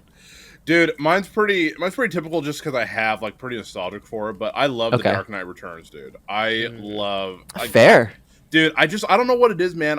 That's probably why I love Ben Affleck so much as Batman, because I love absolutely. It was inspired by it. Yeah, and I love that. And I love the suit and everything. I just thought I love how Superman worked for the government and stuff, and how Batman it was so good. I don't know, man. I just and I love that fight at the end. What they do with Batman and Superman, I thought that was so sick. Oh my god, yes. Yeah, man. I remember reading that, and I was like, this is incredible, because I really started loving Batman probably very early on. Yeah, probably maybe a little bit later than most people. Okay. When Batman Begins came out, my dad took me to see it, and I was like, this guy's sick. This guy's really cool. And then I would watch some. I watched a lot of the TV shows and stuff, and yeah, man, I remember reading that book, and I was like, this is great. Then my friend bought me the Blu-ray copy of The Dark Knight Returns, part 1 and 2. I was like, dude, this is some good stuff. I pop it in sometimes, just watch it. I was like, fucking yeah. It's great, if you haven't introduced yourself to it, I've been mentioning it a lot or whatever. Yeah. But the Batman the Animated Series, great fucking show, bro. The storytelling, the animation style, everything from the voice actors. Like Heart of Ice is one of the most touching stories, and it just obviously it deals with Mr. Freeze and his wife or whatever. Yeah. His is one of the most compelling backstories, villain-wise. Mm-hmm. Oh, absolutely. In that episode, bro, it was just, he does this really deep, thoughtful monologue regarding his wife and why he was, you know, pretty much committing all these crimes or whatever to try and find a cure. You know, it's just a great love story. It just the animation, the artwork is just a great fucking. Oh shit! episode. Excuse me. I Goddamn. can't recommend that. Show. God damn. I can't recommend Yeah, that show God enough. bang. Yeah, dude, that's awesome. I heard for the next Batman, because they did confirm the Batman 2 that Freeze. Yeah, Yeah. I heard it's supposed to be Freeze, which So I'm excited. I know who I want to cast as Freeze, and I may have stated it before to Dan, but I have Yeah, you so have. many reasons as to why. Okay. For me, the perfect Victor Freeze, and I think it's my bias because he's my favorite Danish actor, and he's just been in so many fucking things that I just loved. He played Caecilius in Doctor Strange. He was the lead in a movie called Polar, and he was also the lead in a show called Hannibal. His name is Mads Mikkelsen, and I would absolutely fucking. He was in the Secrets of Dumbledore. He played Grindelwald. He was in are you guys Star Wars fans? Yes. Yeah. Okay, yeah, he was in Rogue One, wasn't he? Yes, he was. Okay. Dude, I think he would be great. That's a great choice. Dude, That's he really is I didn't known. even think about him for that. He That's is perfect. known as one of the best facial actors and emotional actors, and with his Danish accent and just the rasp in his voice, Yeah, he'd be he's just a great. very poetic actor. And I feel like for a Victor Freeze, that accent, his age alone, just like him more seasoned and just brutalized.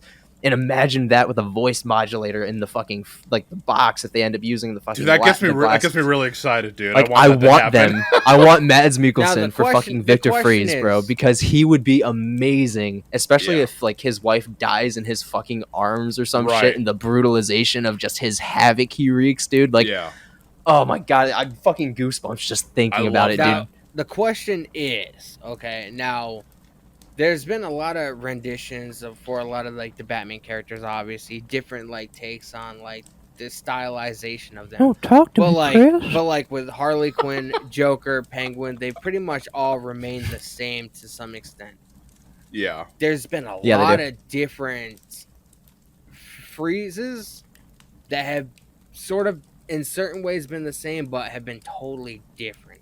I just want to get Arnold Schwarzenegger the fuck out of my mind. Oh god, That's my biggest thing, as Oh, I want to man, get dude. Arnold out of my mind before he gets to the chopper. Dude, such a guilty pleasure movie for me, man. That It's movie's so hilarious. It's so bad, it's good. It's great. Chandler. It's hilarious. I asked Ben this and he agrees, man. Batman Forever, greatest soundtrack or not? Like, give me your take. Yeah, absolutely, dude. There is so Yeah, much dude. a man can tell. Dude, that you, soundtrack, so yeah, much that song you can alone, dude, say. is perfect. I'm like, dude, yeah, it's the greatest soundtrack of all time, dude. It's so good. The movie is okay, but the soundtrack is great. But yeah, Batman and Robin, dude, I love that movie for the absolute. He's like, I will fucking mark out for that movie to the end of fucking time, bro. I will mark out for that movie every time George Clooney comes on the scene. The bat nipples, let's go. You know what's kind of weird? People used to fucking complain that there was too much like neon coloring in that Man, movie. fuck you. The neon then coloring's the shit. All these Yeah, fucking man. years later, you see all these Fuck fucking off. creators and stuff using fucking LED lights in the back. It's like, Get off it. We're Oh, bringing now it it's to the- fucking cool because it's in 2022. Fuck Yeah, you guys. I know, 90s right? personified that shit. Fuck out of here. Joe Schumacher made that shit a reality, bro. Oh, totally, dude. Absolutely, Dude, 100%. Dude, Schumacher is one of, if not the greatest fucking people to ever touch a Batman anything. But I honestly have to say, Tim Burton really brought out the comic book characterization in the movies itself, and really made the set a character in the film. And I think that's another reason as to why I love the Batman so much, is because we really captured that gothic, more, industrial feel of Gotham. And a lot of it was because it was shot in Chicago, and the big one is Liverpool out in London. So it's like you're getting those gothic cathedrals, churches, the towers, the old graveyards and everything. The original, the Tim Burton Batmans were all filmed in England. Batman, I think that it was either Batman Begins or The Dark Knight. That one was filmed in Chicago. That was Batman Dark Knight Rises was filmed in Dark Knight was filmed in Chicago and Yeah. Cleveland. They had the big truck I remember when that. I remember That's when right. That, Yeah. I remember when that was being filmed, bro. Like people were. Bro, I fucking know. from their apartment Yes. buildings. People were Like, like, oh shit! Yeah. yeah. Oh my god! Am I the Emotional damage. Am I the only one that's ever noticed, bro? In Batman '89, that's the only Batman movie that I can think of that has a black Harvey Dent. Yeah, dude. Just like fucking. That's what's up, dude. It's like he was black, and then he fucking 2 movies later he's white. It's like what the I'm like, fuck? dude, what happened? Like, what happened? It's like a fucking Michael Jackson situation. It just out of Absolutely, nowhere dude. just flipped, bro. I'm like, Love okay. it. Dude, That's and hilarious. speaking of like black actors taking on like roles, dude, Jim Gordon in the Batman is, if not, right neck and neck with Gary Oldman, my favorite Perfect. Gordons. Oh, yeah. 100%, He dude. was Jeffrey great. Wright is fucking fantastic, Who would you dude. cast did as great. Lucius Fox? Because obviously Lucius Fox Ooh, is gonna have, motherfucker, why would you ask me I that? mean, I don't obviously know. he's gonna I have don't to. know. He's gonna have to come into the He's gonna have to scene be at a some little bit point. on the younger side, but at the same time, older side. So honestly, for that, I don't know actually who I'd cast. fuck. God, I fucking hate you. Imagine if sometimes, they man, 'cause you fucking- put me on the spot. Imagine if they swerve everybody and fucking you see him come on screen and it's fucking Bill Cosby. Oh, I would Oh my- Oh, now that would be the movie of the year already. I would laugh so hard. I'd be like, Bro, dude, I'd we be gotta like, rewind what? this. I would like. Oh gosh, everybody be like, everyone just be dying of laughter in the theater. A boom My and a bop and a glasses. boom, like popping up out of nowhere. Like what? The Batman be like, what the frick is going on up here? Oh my god. Oh, that's Because hilarious. all I can imagine is fucking Bill Cosby like getting in Oh. trouble as Lucius Fox. Like somebody is like got Lucius Fox in a predicament, and he's just falling from a skyscraper, and Batman's going to fucking fly for him, and he just sounds like Cleveland Brown, just falling, just wow, wow, wow, wow, wow, goddamn. Bro, somebody needs to make a parody movie. Oh, my god, I'm sweating now. Holy dude, shit! me too. Oh, that That's was good. hilarious. Oh my god, my glasses are fogging up. Dude, that would be the Oh. greatest prank in cinema history. Oh my god, Would I love would it, mark dude. the fuck out, dude. Like I wouldn't even care. Like honestly, like I would roll with it at this point because a lot of actors have surprised me with their performances lately, man. Like I was not I mean, I should have expected it with Paul Dano, but his fucking Riddler, dude. Oh my god, The movie Yeah. Prisoners, man. I'm telling you. dude, that movie was fucking awesome. Prisoners with Hugh Paul Dano, dude. Hugh Jackman. I need to see that. I haven't seen it. I need to see it. Oh, Bro, I got Ben to oh watch it. my god. Oh my god. Like Super sick. if not one of my favorite movies of all time. Really? One of my favorite It came my out in favorite Paul 2013. Dano movie of all time. Okay. Hugh Jackman Okay. plays a father, and his daughter and her friend end up going missing or getting kidnapped or whatever. And it's all it's like a mystery story of him like trying to, figure out who done it, and, where his Yeah. daughter is. And I believe Jake Gyllenhaal is Sick. in the movie and plays like a cop who sort of helps him out. And Paul Dano plays one of the suspects. Bro, he gets fucking brutalized, man. Dude, it is like it was hard to watch for It's me at on one point. Like Hulu. I You almost need to wanted to watch it. cry because I felt so bad for this dude. Really? I felt Damn, and dude. like and he's painted and Paul Dano is painted as this like Hugh Jackman's character is so sure that it's him, and he's just beating the shit out of Paul Dano. And at one point he takes like the mask, like the fucking potato sack that he's covering his face with, Uh-huh. and just the look of just how fucking just brutalized this dude got, like it almost made me not only want to throw up, but it genuinely got me like I felt sick to my stomach, dude. Like it was a movie Dang. that genuinely like you couldn't even really find somebody to blame because you knew that they were both on wrong sides of the fence, Yeah. but you couldn't find blame in it because it's like, all right, I understand that, Paul Dano is getting accused of something. Yeah. So I'm Right. sympathizing for him because he's trying to claim innocence, and throughout the movie shit gets figured out, but Right. I'm also sympathizing with fucking Hugh Jackman because, I'm a father too. So it's Right. like I get it. Absolutely. I get it 100%, but at the same Sick. time you're feeling sorry for everybody, and your heart literally gets put through a fucking blender in that movie, dude. So like if you watch it, if there's things I'm that ready. could potentially make you uncomfortable, like gear up for that shit, dude, because it is probably, if not one of the most powerful movies I've ever seen in my entire fucking almost 30 years I've been around, man. Like it is Alright, just I- it is cinematic gold. I've raved about it I'm for excited to years, check and it out. I don't think Ben ever took me serious, and he watched it. I He didn't. messaged me. He was like, "Bro," but it's on Hulu. Okay. It's worth your Yeah. fucking time, bro. It really 100%. Prisoners is what it's called. Yes. Yeah, with Paul Dano and Hugh Jackman. Okay, It's I'll fucking pull it up right now fantastic. really quick. Jake Gyllenhaal's in it. It's a great It's fucking movie. that movie, dude. Like, I've only watched it once purposely because when I go to watch it again, I want to get smacked in the gut all over again. Like, I want to forget what the fuck happened in this movie because it was just one of the greatest movies. Because I'm only a fan of movies that make you feel. Right. So that movie genuinely pushed me over the edge, I guess you would say, in terms of like emotional standpoint, because it genuinely left me traumatized by the end of it, because I'm just like, I couldn't imagine being put in that position Yeah. and be in either fucking end, like being wrongfully accused of something I didn't fucking do, and then getting the shit beaten out of me, you know, in a abandoned house that nobody's gonna find me in, or the dude that's supplying the fucking beatings for, you know, realizing that might not even be the fucking dude. And I think So it's like- I haven't seen the movie in a while, but I think it turned out that Paul Dano was a dude that he was like mentally handicapped in some aspects or whatever. Like he didn't fully. There's a understand. twist. Yeah. There was a twist, and it turns out that I don't even want to spoil it because, dude, when you find out how everything is intertwined, like, dude, it literally not only put my jaw on the floor, but I was heartbroken. I was disgusted. I was like, literally, dude, there were so many things about that movie, and like, this is easily one of Hugh Jackman's top tier performances, right next to fucking Logan, right next to Logan. Bro, if not, like, arguably his best emotional performance, period. Like, this movie fucked me up, Bro, dude. I never thought I was ever going to see a Hugh Jackman movie that fucked me up other than fucking Les Miserables.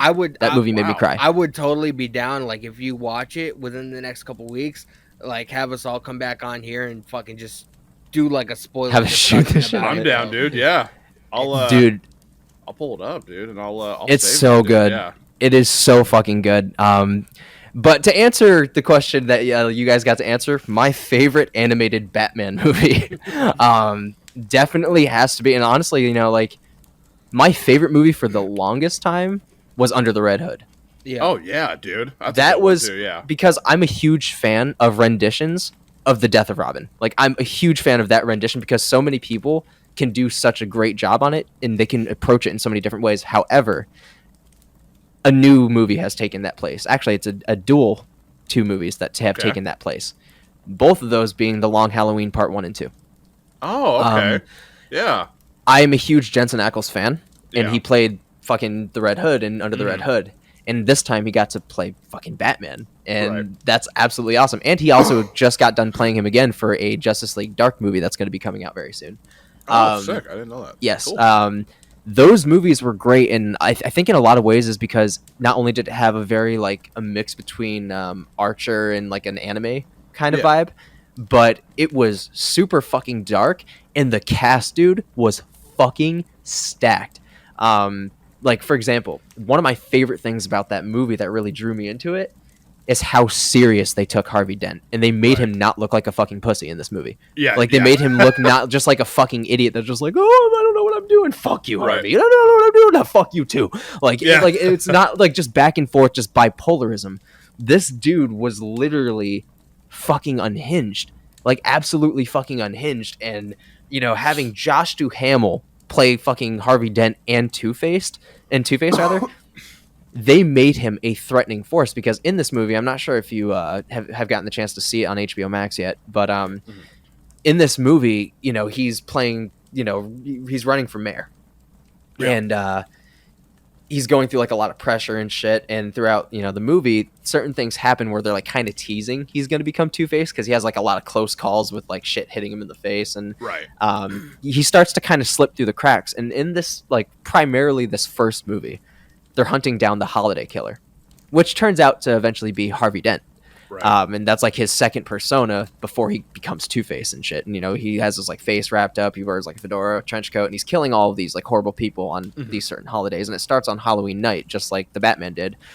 Because the Batman was also very, very firmly based on the Long Halloween story. Because it was, like, I think that movie was, like, a span of, like, a month or two.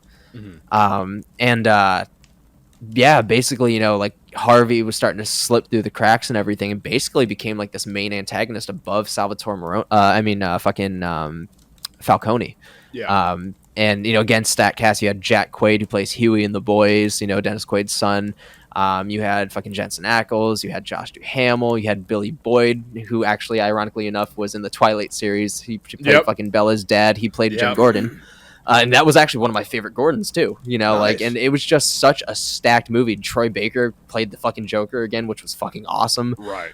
So you had all these big names in this fucking movie. I think, if I'm not mistaken, actually no, it's the wrong fucking series I'm thinking of. My bad. But it was just, they're super dark, and it was just amazing how they were able to have all of these huge fucking villains in one movie and have it flow organically. Yeah. And it was just a really dark story, because I'm pretty sure they're both rated R, if I'm not mistaken. Rated R, like hard PG-13. Like, they're fucking excellent, dude. And those are just easily my favorite movies at this point, just because like the pacing and just, it was a different way to tell a Batman story. And I'm huge on art style too. So if it has a very compelling art style and it fits the tone, for it. Absolutely. That's awesome, dude. Good choice. Yeah, 100% man. I gotta watch the new season of Titans, bro. That shit. I heard that show. I've never seen any of it. Yeah. I've heard mixed reviews about it. Like, I hear it's fucking excellent, but then I hear other people saying, "Yeah, dude, the show's fucking garbage." So I'm like, which is very, it? very? Because I want to watch. It's very fucking dark. Like, you wouldn't imagine. Like, Titans. I know Bruce Wayne's a fucking asshole in this one. I haven't seen the new season yet. I'm probably gonna watch it at some point, but I'm one of those people like the first season I will say is slow, and then like the second season it really starts going, because you get introduced to like a lot of like the main characters or whatever. Yeah. I want to wait until the new season comes out. That way I can binge watch the season I haven't seen yet, and then the new one, because I just have that kind of personality when it comes to things that I enjoy.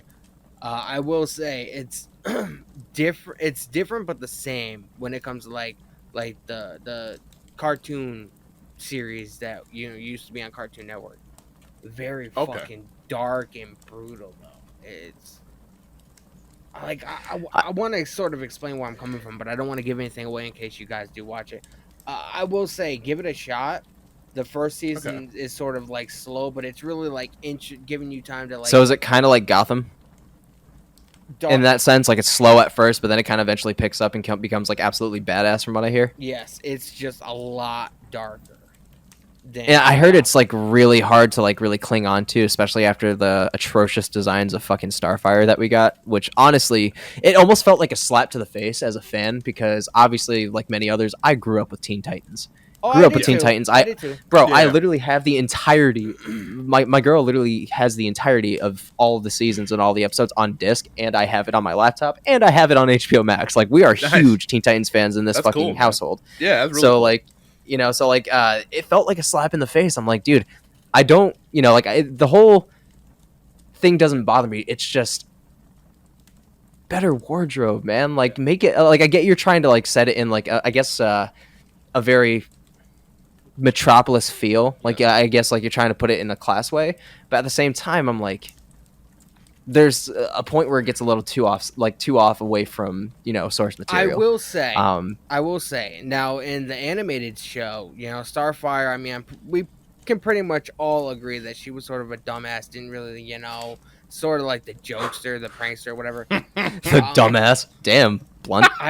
I will say, fuck. Don't pick on my girl Starfire. I will like say, that, you fucking in menace. Titans, yes, the way she looks or whatever is not like in the anime show, but they take her more serious, and like, man, you get invested in the story, and you kind of like, I didn't like it at first, and then I sort of like totally forgot. You look past it. Yeah, I give it a shot.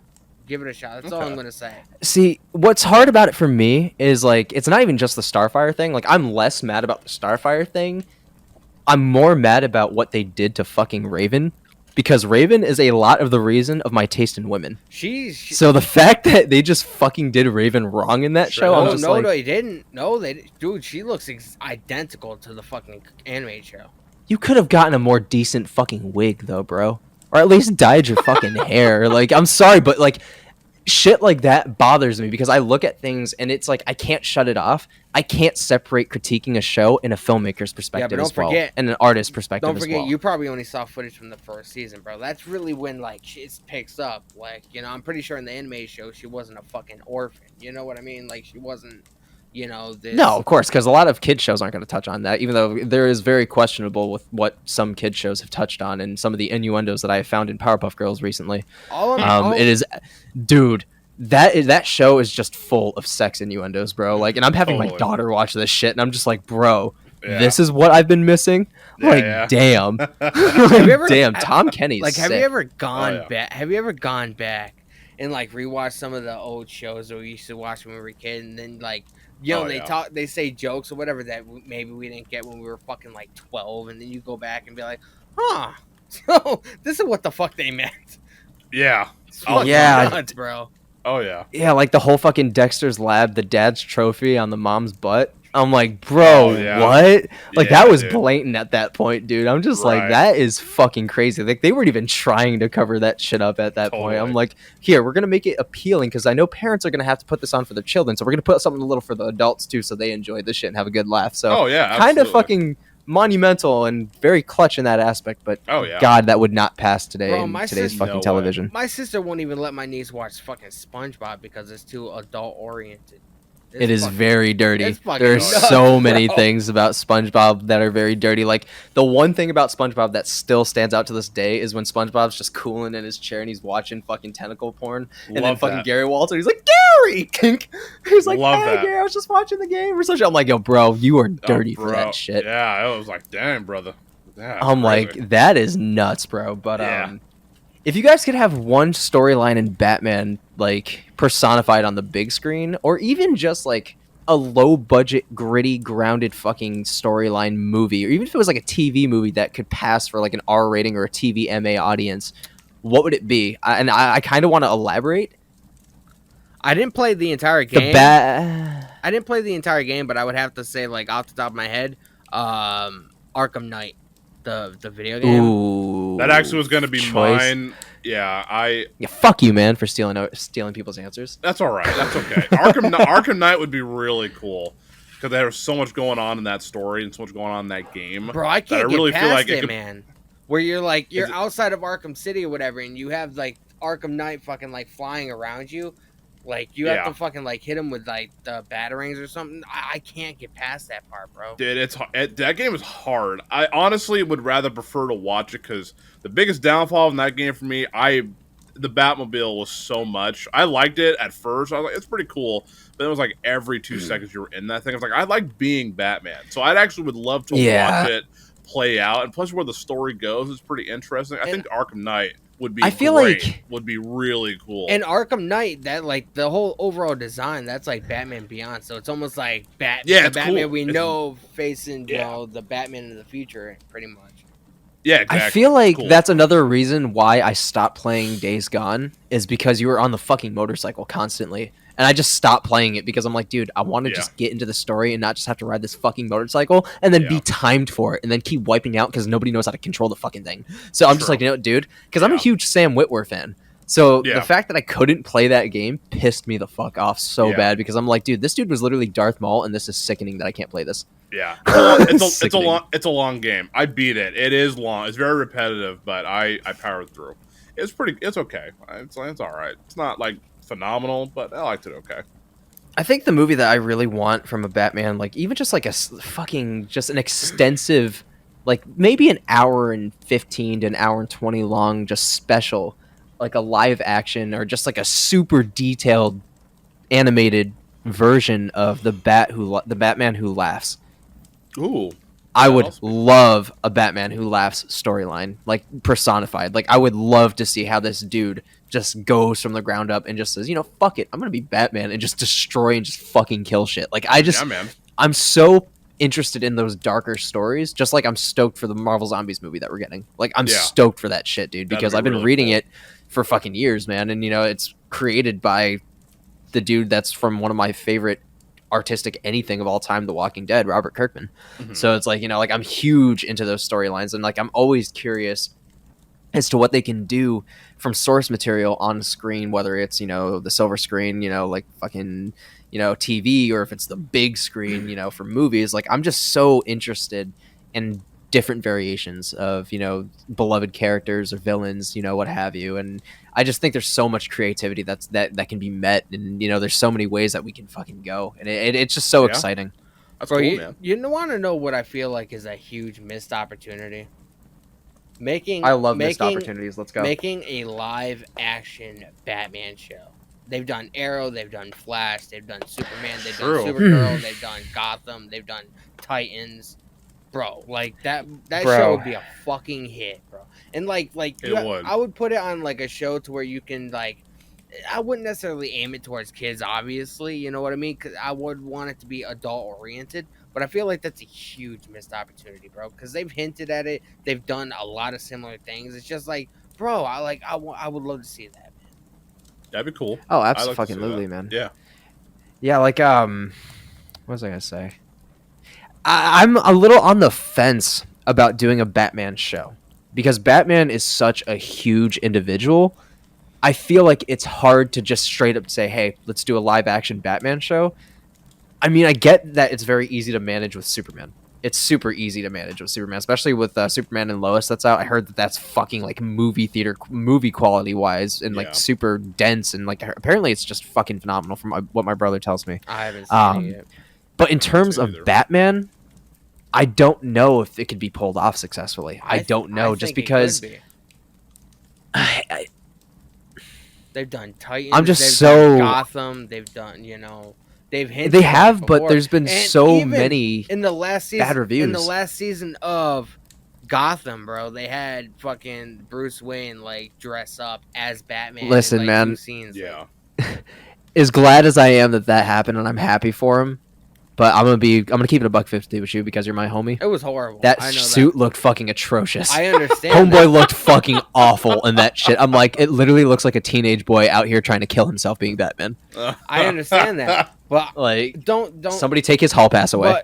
But you can't really sit there and be like, oh, it wouldn't work. It would work if the story's right. They had like, I would want people to work on it that like love Batman and love the lore of the character. I wouldn't want just some asshole in fucking Hollywood. Just some random guy that gets fucking hired. I would somebody that works on people that work on the show. I would want them. Asshole. I would want them to be Batman fans or whatever, so they can get the stories down. Yeah. There's so many. For sure. There's so many different stories and characters. You could see. All right. So if we're going that route, I wouldn't want a Batman show per se a lot like an animated series live action. Yeah. I would be more open to it if it was a Batman anthology, period pieces, and every episode was directed by a different director. I could see that. Like, for example, like I would love Zack Snyder to come back and direct an episode. I would love to see fucking Tim Burton come back and direct an episode. I would love to see Nolan do a fucking episode, because even Christian Bale said he would come back as Batman if Nolan was leading it. Right. So having him do it for an anthology would be amazing. Having fucking, like having all these different directors. Like, even fucking, I would go put Nick Refn on the table, man. Like, Nick Refn I'd put on the table. I'd put fucking, a bunch of these different directors in the driver's seat for it, man. Like, Guillermo del Toro I'd put in the fucking driver's seat. He doesn't direct shit. Yeah. Like, Guillermo del Toro, man. Like, and I would put certain villains or certain characters in each show, and if there's a strong suit in that director, if he can come up with a compelling story, I don't even care if it's comedy-based. I don't care if it's a horror story. I don't care if it's a thriller. As long as it's that director's strong point and they use the right character and they really have that creative freedom to utilize all of their strengths and to tell their own story with no no studio getting a hold of it, I'd be for it 100%. Yeah. That'd be cool. But as an animated, live action, just story driven show, I don't know if it could succeed. I don't know. Look at fucking Arrow, bro. Like, that show, like, it started off Arrow slow. had its slow moments too. Yeah, it started off strong. Fuck you, mean? It started off slow to me. Take that back. It started off slow. It started off slow to me. Listen, Ryu did not die on Oliver's watch for you to say, "Oh, that shit was slow." Nah, don't say that. But I feel like, do not say that. I feel like in Hollywood, right? the most stressful job you could have is working on a Batman project. For the simple fact that, and you want it to become a fucking show. for the simple fact Right. that there's so many different stories you can tell, so many different characters you can utilize, and just like it's just like choosing just if the like studio will allow it. one or two. Right. Like I feel like that'd be very stressful because like if you're a good talented writer, I mean you could think of like Hugo Strange or whatever, or think of Joker, Mr. Freeze, Penguin, fucking Two-Face. There's like fucking 70 ideas one person could have for each of those characters. See, like, I know that we haven't seen a lot of Joe Manganiello's Deathstroke on screen. Like, we saw him in, the Apocalypse scene in Justice League. Yeah. We saw him in the after credits scene in the 2017 Justice League, which thankfully that scene was directed by Zack Snyder and not Joss Whedon. Right. I still prefer Manu Bennett's fucking Slade Wilson 100%. That was my favorite live action Slade Wilson. Yep. And under another director with a grittier feel, I would love for him to return to the role. Manu Bennett is like, oh my fucking god. And then the fact that he was the Pale Orc in freaking Hobbit, dude. Right. Dude, like that shit made me fucking, oh my god. Like I'm a huge fucking Manu Bennett mark when it comes to Deathstroke, dude, just because that was some of the greatest work from him. But I also dig the origin story and how he became Deathstroke and Arrow. I thought it was brilliant, 100%. To me, Stephen Amell will always be Arrow to me, and I know like there's a lot of people out there that feel the way about Arrow that we feel about like Batman or Superman or Spider-Man. I just wish Charlie Hunnam would just fucking get it together and just be like, fuck it, I'll play Green Arrow, because he's literally like a personification of like a perfect big screen Green Arrow. But he refuses to do a fucking superhero movie. I'm like, fuck you, man. Fuck you, man. You're fucking throwing away gold, you piece of shit. Just say you're doing it for the money. I don't care, but just do it. Yeah. I feel like, especially when it's like a DC property, make my dreams come true, bro. There's been more misses than hits. I feel like Marvel's really like, and I'm not even that big of a Marvel fan. You know what I mean? But I feel Marvel almost made me cry in theaters the moment John Krasinski showed up as fucking Mr. Fantastic. Like, that shit almost made me cry. Because, dude, I'm a huge fucking Office mark. Huge Office mark. Mark the fuck out for The Office, dude. 100%. So the fact that everybody's like, yeah, John Krasinski. Kevin Feige's like, you know what? Fuck it. It's the multiverse. Click. Right. I'm like, let's go. It was cool. That was really, really I was like, Jim? But I mean, even like, when it comes to like comic book movies and hits and misses and stuff like that, even up until recently, until he got cast in the newest Spider-Man movie. I mean, Tobey Maguire, I mean, for years he was known, bro, you're the emo guy that fucking cried in Spider-Man 3. It's like, Oh, yeah. Bro, like, all right, like, if we're on that subject, I do want to like take a second to talk about No Way Home and just like everything that it delivered. I haven't seen because it yet. It's still arguably. Bro, I haven't seen any. Do I have to send it to you on fucking Google Drive for you to see this movie? Probably. That's I haven't, hilarious. bro. I haven't. I have it in Blu-ray, so I can send it to you. I haven't seen any of the Avenger movies. The last Spider-Man movie I think I saw was Spider-Man 3 with Sandman. I'm not a Marvel fan, bro. Like, That's all good. I've never saw Doctor Strange. I've never saw Black Panther. I've never saw any of it. We've been friends for almost 10 years, and this is fucking news to me. Bro, I tell This you, is fucking news to me. I tell you this all the time, bro. Apparently, I just refused to fucking accept it. Apparently, my brain was in denial subconsciously, because damn, dude, like, this is, like, apparently, like, the first time I'm legitimately allowing I'm myself about to to hear give this. this guy a fucking aneurysm. I think, like, I don't know if it's the energy drink or what you just told me that is making my heart race right now, but, dude, that just bugged me the fuck out. This guy's That's gonna drive hilarious. to my house and fucking, like, kill me on fucking I don't even need camera. to, dude, I don't even need to drive to your house. All I have to do is just take a 5-minute jog up the street, and there I am. There you go, dude.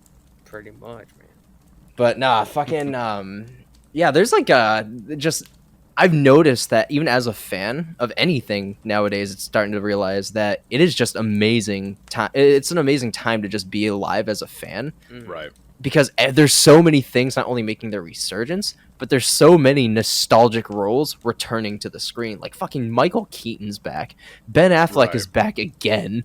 Fucking we got fucking Tobey Maguire came back. Andrew Garfield fucking came back. I'm like, dude, this is killing me. The original Flash actor came back in Crisis on Infinite Earths. We got a fucking crossover from the movies into the shows. I'm like, dude, there is nothing that I would be surprised about. Even fucking James Gunn, he directed fucking the Suicide Squad and the Guardians movies. He met with both DC and Marvel about doing a potential crossover down the line, and they both said that they're open to it. That would be amazing. This is gonna solidify things. Directed by James Gunn. I would fucking cry. Oh yeah, I would cry. Speaking of fandom, this is gonna solidify a lot for me and you, Ben. What up? Right. It's the first. Did you just get news? This is our first time talking, and I would consider this more like a hangout session than like an actual podcast or whatever. I almost forgot. That's what I wanted to be. Almost forgot we were fucking recording for a minute. But this is our first time like chilling with Chandler. I gotta know, bro. All right, might as well just fucking no lube this shit. This is what you see. What is what you get, man. No lube in it, jungle love. I'm just gonna pull the band-aid off. I'm gonna prepare myself for the answer because I know he's not everybody's cup of tea. Are you, my sir, a Kevin Smith fan? Please say yes. Please say yes. Please say yes. Please say yes. Yeah, I mean, it's okay. Okay. I mean, yeah. Okay. Yeah, he's all right. He's all right. Was that no? You're good. Disappointing answer? No, not at all. No, there's no. I said he's maybe not for him. I said he's not everybody's cup of tea. So I did say that. Yeah, he's all right. He's okay. He's kind of. I think I like what he provides to the nerd universe for sure. Like I love that he is a huge. He's the one nerd. that got me into podcasting and just being a creator and stuff like that. He's a huge inspiration to me. So like where you can we both completely got to agree him, to so disagree. That was awesome. Oh, yeah. Dude, one of the greatest moments of my life. What I can definitely, say is like, not all of his movies are, for everybody. Like Dan just said, it's not everybody's cup of tea. But I can't deny that if there's another Stan Lee out there, it would definitely be him. 100%. Because for me, he genuinely gives a fuck about nerd shit and comics in general, and he's a genuine fan, and he's canon in the Marvel Cinematic Universe. Stan Lee made him fucking canon in the universe, and Homeboy cried when he found out in Miss Marvel because he was reading a fucking script of Mallrats, a movie he was in fucking, back in 96, 97. So it's like seeing that personified just changed everything, whether you love him or hate him, I can't deny his value to everything comic book related, one of the biggest Batman fans easily. Totally. And arguably the only dude to ever get Batman in his film more than once. Yeah. Like the dude had him in all of his movies so far. Chasing Amy, Jay and Silent Bob Strike Back, Reboot, Clerks 3 coming out, Clerks 2. I can go on and on. Dogma, he fucking helped lead. It's amazing. Kinky Kelly and the Sexy Stud. Kinky Kelly and the Sexy Stud, man. But yeah, and seeing him show up in, I forgot what Batman movie, but he actually showed up in a podcast room in, I think was it Assault on Arkham that he showed up on? It might have been. He was also in one of the Star Wars movies as a stormtrooper, I think in The Force Awakens. It's probably Force Awakens. Okay, so I know that, Dan, are you a decent Star Wars fan? I'm, I grew up watching, obviously, the original trilogy. Too. I'm definitely not a Star Wars mark. I didn't really care for episode 1, episode 2. Those are the ones with Darth Maul, right? I didn't really care. Care for those ones. I love The Force Awakens. I own that shit. That's the only Star Wars movie I actually own because I haven't really wanted to go out and fucking repurchase them because I don't watch them. You know what I mean? I had the fucking OG Darth Vader collection, bro. The Darth Vader box with the fucking 6 my originals. grandmother has that shit on fucking VHS, bro. That was my childhood. Yeah, dude. I had all of those. The what was it? Jedi. Return of the Jedi. Return of the Jedi. Yeah, bro. Come on. Bro, I marked the fuck out when I found out Mark Hamill was the voice of the fucking Joker. I didn't find out until years. Dude, that later. blew my mind. Knowing that literally at this time, the dude that played the biggest good guy at the point in cinematic history just played the most iconic bad guy in cinematic history. That is a fucking beautiful accolade. That's a flex, my dude. Yeah, that is a flex. Dude. Now, when it comes to Star Wars, I got to ask you, because I'm assuming you're a pretty decent Star Wars fan, right? Oh, yeah. Okay, so what were your thoughts on the new trilogy? Because a lot of people loved them and a lot of people hated them. And a hot take that I'm about to give you that you could make and break this potential friendship. I genuinely loved The Last Jedi. I did not love The Last Jedi. Oh, you guys gonna have to have I think it's you one guys of the gonna worst have to have a Star Wars movies ever lightsaber made. battle. Take out your dicks and fucking swing around. She said, "Take out your dicks." Gotta get those glow in the dark condoms first, buddy. Yeah, Lightsaber That's battle. that's Turn the hilarious. lights off. It's Turn the like lights off. It's like in That's fucking right. Zack and Mary make a porno where they're making that fucking. Oh, yeah. That's one of the greatest movies of all time. I don't even fucking care. She But anyways, what do you frosted think? me like a fucking cake. That's what I think of Last Jedi. Oh no, just of the trilogy in Oh, general, and if you oh. enjoyed any of them. I liked Force Awakens. And that's about it. I actually prefer like Rogue One and Solo compared to like the new trilogy. Oh, dude, Rogue One was arguably the best Star Wars movie out of the newer Star Wars movies. What was the Yeah, one it's that my- Darth it's my Vader came favorite. back? What was the one that Rogue No, One. Rogue One, yeah. I heard Oh a my lot of people God. didn't like that, and that movie should have been a fucking I instant hit. But fucking I feel like it didn't connect. loved with it. people. I love that one too. so much, and that, the moment Darth Vader, like the shit went dark, and all you hear is just the breathing, Oh, and then yeah. the fucking lightsaber turns on. He's just standing there casually. I'm like, I remember being in the theater and just being like, and just Yeah. fucking just that fucking, it almost like he was conducting a fucking symphony with the Yeah. lightsaber, just It's flawlessly, super just cool. like bing, bing, bing, bing. And I'm like, bruh, like one of like the most chilling and just one, like I literally like not only marked the fuck out, I got goosebumps, and again almost teared up in the middle of the theater seeing that scene, just because at this point, you know, it had been a grip since we've seen really Darth Vader on the big screen. Mhm. You know, it's been years at this point. Revenge of the Sith, yeah, essentially. Yeah. Have it's you like seen? since 2005? Yeah. Well, yeah, Fuck. yeah. It's been 2005. Yeah. That's when he showed up, and then that Vader was was it in, until Force in Awakens. Revenge of the Sith. He was. He showed up at the end. At the very but end. That's the last time that we saw him on screen before Rogue One. We haven't seen him since then. At least That- on the bro. big screen. I like I Darth almost Maul want as to the, cry. I like Darth Maul as the character, but those movies I just didn't care for. No, those movies suck. But Darth Maul is really cool. He's really, really cool. I remember sitting in 3rd grade and hearing all of my friends talking about, "Hey, we're gonna go see Revenge of the Sith after school," Oh, it's a great movie. I actually like and it it really well. fucking bugs me out that in 2 Did you years say you were 3? it'll be. I said 3rd grade. Oh, I was 9. I was about to say. I was But- like, bunch of 3-year-olds going to the movie. It is nuts. Yeah. Yeah, prom night dumpster babies just waltzing up to a fucking. It's like to a fucking movie theater. Rugrats, bro. Yeah, man. I'm just gonna swing my umbilical cord all the way there, fucking Spider-Man my shit all the way over there. Heck yeah. But you know, like I'm, it bugs me out knowing that movie is gonna be 20 years old in fucking 2 years. Oh yeah. Bro. It bugs me out. Like I remember it like yesterday. It's That it so was coming good, out. though. I love that movie. Bro, I remember the fucking 90s and they're like 2000, 2001. Like, you know, like it was yesterday, bro. It's fucking weird. Yeah. What are you guys' thoughts on all of these like older movies getting like remakes and resurgences? Like, what are your thoughts on remakes in general? Like, I'm genuinely curious as to what you guys feel about them, and like, you guys can even use examples of remakes that have been made that you guys liked, and some that you haven't, like that have just missed the mark entirely for you. Oh man. I prefer original content. Like that's why I love horror movies. So like I love Jordan Peele. Fuck yeah, Like, man. I just saw Nope. I love Nope. I thought it was great. So I love seeing stuff like that. I want to see the Black I'd ra- Phone.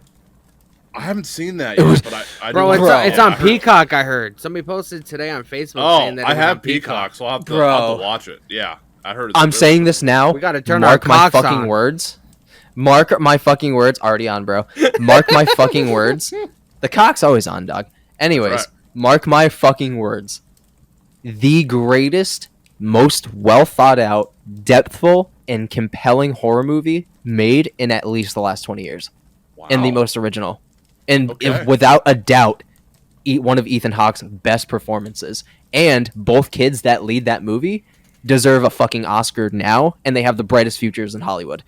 And the Wow. little girl that's in this movie that is dropping the F-bomb and pulling off legitimate trauma is an ex-Disney child star. So be ready for this fucking movie because it's gonna blow your goddamn mind right out your fucking asshole. And I heard that like Really It's excited.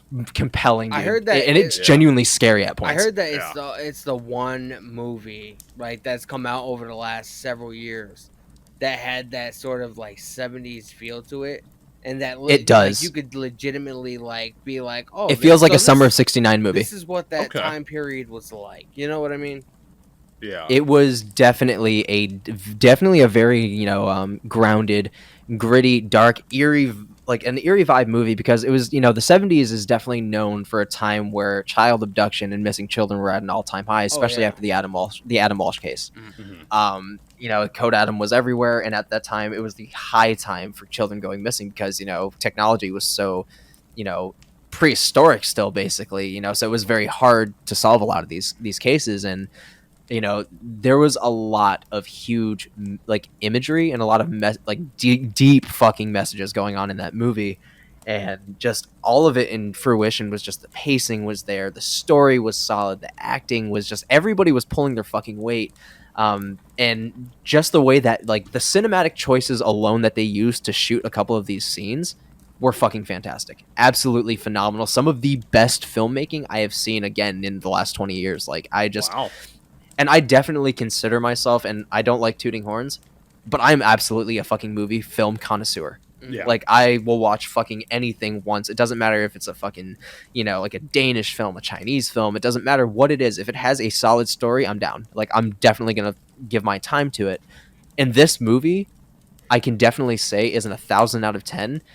And I'm, like, I hate that I saw it because I'm never going to get the feeling of seeing it for the first time ever again. Yeah. I feel that with a lot of movies too. Like, What did, I'm only gonna watch it like once a year just so it's that fresh. Like, I still haven't watched it again, and I refuse to watch it again because I want it to be fresh. It is Okay. so good. Like, you are gonna fucking love it. Sweet. I'm excited to watch it, dude. Chandler, so what did you think of the new Texas Chainsaw movie that came out on Netflix? Dude, I actually Be gentle. That's my favorite hit franchise. So be gentle. I haven't seen the new one yet. I just haven't seen it. I haven't heard much about it. I just haven't seen it yet. I do want to watch it though. There was things that I liked, and then there was things that I feel like it didn't make sense. I would suggest seeing it soon because I would like to have a discussion about it. Sure. I don't want to do it. I I don't want to do it until you actually see the film. So maybe Okay. we'll have to. I'm pretty sure we'll definitely do another podcast at some point. Yeah, for sure. Um, Absolutely, I'd be down for that. But I will say, see it soon because they did greenlight a sequel. And I don't want you to I don't want you to hear things about that movie before you see this one. That way, it sort Makes of sense. ties Yeah, into some of the loose ends. Yeah. I gotta say, Okay, I'll check it out. it was another one of those like instances, kind of like with the Halloween franchise, where it's like, all right, this movie is going to be the direct sequel to the original, and we're wiping the history slate of the other ones, which I feel like is a mistake because arguably Texas Chainsaw Massacre: The Beginning and Texas Chainsaw 2003 are arguably the best Texas Chainsaw Massacre movies, period, and will ever be, period. Yeah. Because practical effects, man, you can't fucking beat it, and the time period, horror movies were at an all-time high in terms of greatness. And Andrew Bernarski is the only guy to ever play Leatherface twice. And he's just, in my opinion, fucking godsent when it comes to the Leatherface role. And again, it's my favorite horror franchise of all time. I will say this one, out of, like remakes that people have made of, certain things or sequels that they've made, this one had to have been the best one in terms of like direct sequels, remakes. There were some things I would obviously change about it because a lot of the times when someone tries to make a sequel or a remake, 9 times out of 10, it fucking misses entirely. This one stuck, but it's still kind of dangling a little bit. Like, I would have wanted more, but I was satisfied with what I got. So it is a good movie for what it's worth.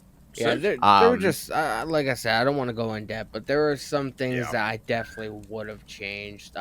There's a really funny scene, and I mean, it's not spoiling anything because you see it in the trailer, and they even stopped the music in the trailer for like the little laugh factor. I know what you're talking about. They have a little joke in there about cancel culture, and you see this Asian guy pulling out his phone like as Leatherface is about to fucking kill him and fucking broadcasting him on Facebook. It's just there's things like that. Emotional damage. The movie's like probably like an hour and 20 minutes. I don't talk about my brother like that. I would watch it because they did greenlight a sequel, so at some point I'll watch that. I'll definitely check. Yeah, that like out. I'm like again, it's a very hit or miss when it comes to like remakes because like this one isn't even a horror movie, but I prefer the remake over the original. And I feel like again, like there's certain movies that I can get past the whole okay, this was made in like 1980 whatever because I'm not really huge on 80s movies as I am 80s music. Yeah. But one remake that I can say that I really fucking digged was fucking I just fucking had it on the tip of my tongue and it just right out. Fuck! I hate when that happens. You just have like you have it on the tip of your tongue, you just brain and it just fucking brain farts. I told you I was giving this guy a fucking brain aneurysm. His brain is. I'm telling you, dude. It's got right now. It might as well, man. But yeah, like remakes. That was one horrible fucking remake. While I'm thinking about the one that I actually genuinely enjoyed, was the fucking new Nightmare on Elm Street from like 2010. That shit sucked. I never saw that one. I just didn't bother with it. That dude, movie that was shit so sucked bad, so bad that one of the main actors nearly quit acting because of it. I got the fucking movie, Red Dawn. Red Josh Peck. Okay. Red Dawn with Josh Peck, Chris Hemsworth. I preferred the remake over the original version. Interesting. Hot take, but I enjoyed it because of not only the cast, but it was a very straight to the point movie, but it still made you feel and gave you that same feeling. And I feel like, again, cinematic choices were there. The story was good. The actors playing, these counterpart versions of the original actors like C. Thomas Howell back in the day and Patrick Swayze. This time he had Chris Hemsworth and Josh Peck. And arguably, this is one of Josh Peck's best roles because he wasn't playing Josh from Drake and Josh. He was playing a serious fucking character that ended up having to, out of nowhere, take leadership of this whole group of rebels that are trying to fight against North Korea. It's amazing. And that, if not, is one of my favorite movies of all time. And it's honestly, again, has to be my favorite remake, just like Texas Chainsaw Massacre: The Beginning. My favorite remake. There's some remakes that really do pack a punch 100%. And again, there's some that fucking miss the mark. Josh Peck is an underrated actor. There's a show, is it a show? Yeah, it's a show, and it's on Disney Plus. I don't know if you guys seen it, but he plays like it might be Turn or something. He plays like a cop, or whatever, and he ends up getting a dog from his father who passed away. Yeah, Turn Hooch. Yeah. I think it's Turner Hooch. I didn't think I was gonna like that, but I actually like the show's pretty fucking solid. Another Josh Peck movie I loved was ATM. I didn't see that one. Oh, dude, he was like a fucking alcoholic, drug addict, and got fucking the shit killed out of him in the fucking movie in the middle of an ATM that was locked. It's about these three people with a serial killer surrounding it. It's about these three people that go into an ATM, and it's like dead of winter. They're in like, this really creepy like deserted parking lot, which I don't know why there'd be an ATM in a deserted parking lot, but and they end up fucking getting stock pretty trapped much in there, killed by this demonic killer. I haven't seen it in a while, but I do believe like there's a twist in the movie to where like they have to do something or whatever, and the killer will end up letting them escape. But I haven't seen the movie in years. It is a very good movie though. And not a lot of unless you're like a really like a film fan and a horror fan. It wasn't like one of those big theatrical movies or whatever. It was like straight to video. But it was filmed well. It was creepy. See, you never saw the killer's face. It was like all black and he was wearing a hood or whatever. Like, so you don't know who the killer is. I love a lot more low budget horror movies because 9 times out of 10 they focus more on the story. And one of my favorite movies of all time is a fucking old Netflix movie. I think it came out in like 2009, and it's called 9 Dead. I've heard of it, but again, I've not 9 seen Dead. It. Dude, it's fucking crazy. So it has Sabrina the Teenage Bitch is in it. I can't fucking stand her, but Melissa great Joan fucking Hart? movie. Yeah. So there's like 9 people in this room, and this dude traps them in the fucking room. And every like 90s or every so often, like every like 5 minutes, he comes back in. He asks them all, "Why are you here?" But collectively, they have to solve the whole picture as to why they're here and what the fuck they did to get here. Yeah. And every 5 minutes, he kills that person. or he kills a random fucking person. And even if they're dead, they still have to figure out what part they played in the story to get out. And dude, I feel like films it was like that fucking nuts. And it wasn't a happy ending movie, which I love, because not Right. everything needs a fucking happy ending. part- I feel like sometimes you ruin it. Part of me feels like that's what like the Saw movies are. It's all based on like, you know, Another one of my favorite franchises. Yeah, but like in those, like, you know, these people are trapped or whatever. But they're all like, they all seem like very nice, genuine people, but they all have some kind of like dark hidden secret within themselves. Like, you know, like maybe they were a bully. Everybody's at one hiding point, some or, shit. Yeah. Like, Oh yeah.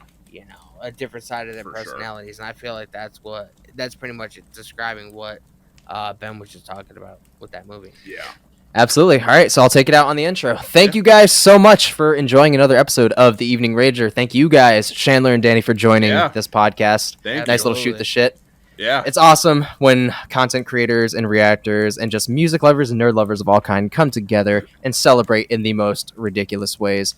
Thank you guys again so much for joining me on this podcast, guys. Really, really appreciate you both for taking the time out of your day to join this, because I thought it'd be really fun to kind of get to know each other and get to know what this reactor family is really all about. And so far, I'm really digging it. It's been a fucking positive experience all around. So thank you guys again.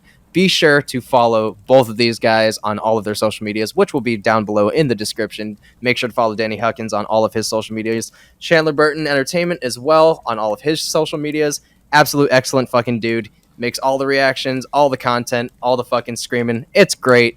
Thank you guys so much again for joining us. Till next time, we will keep on raging. Peace out. See you next one.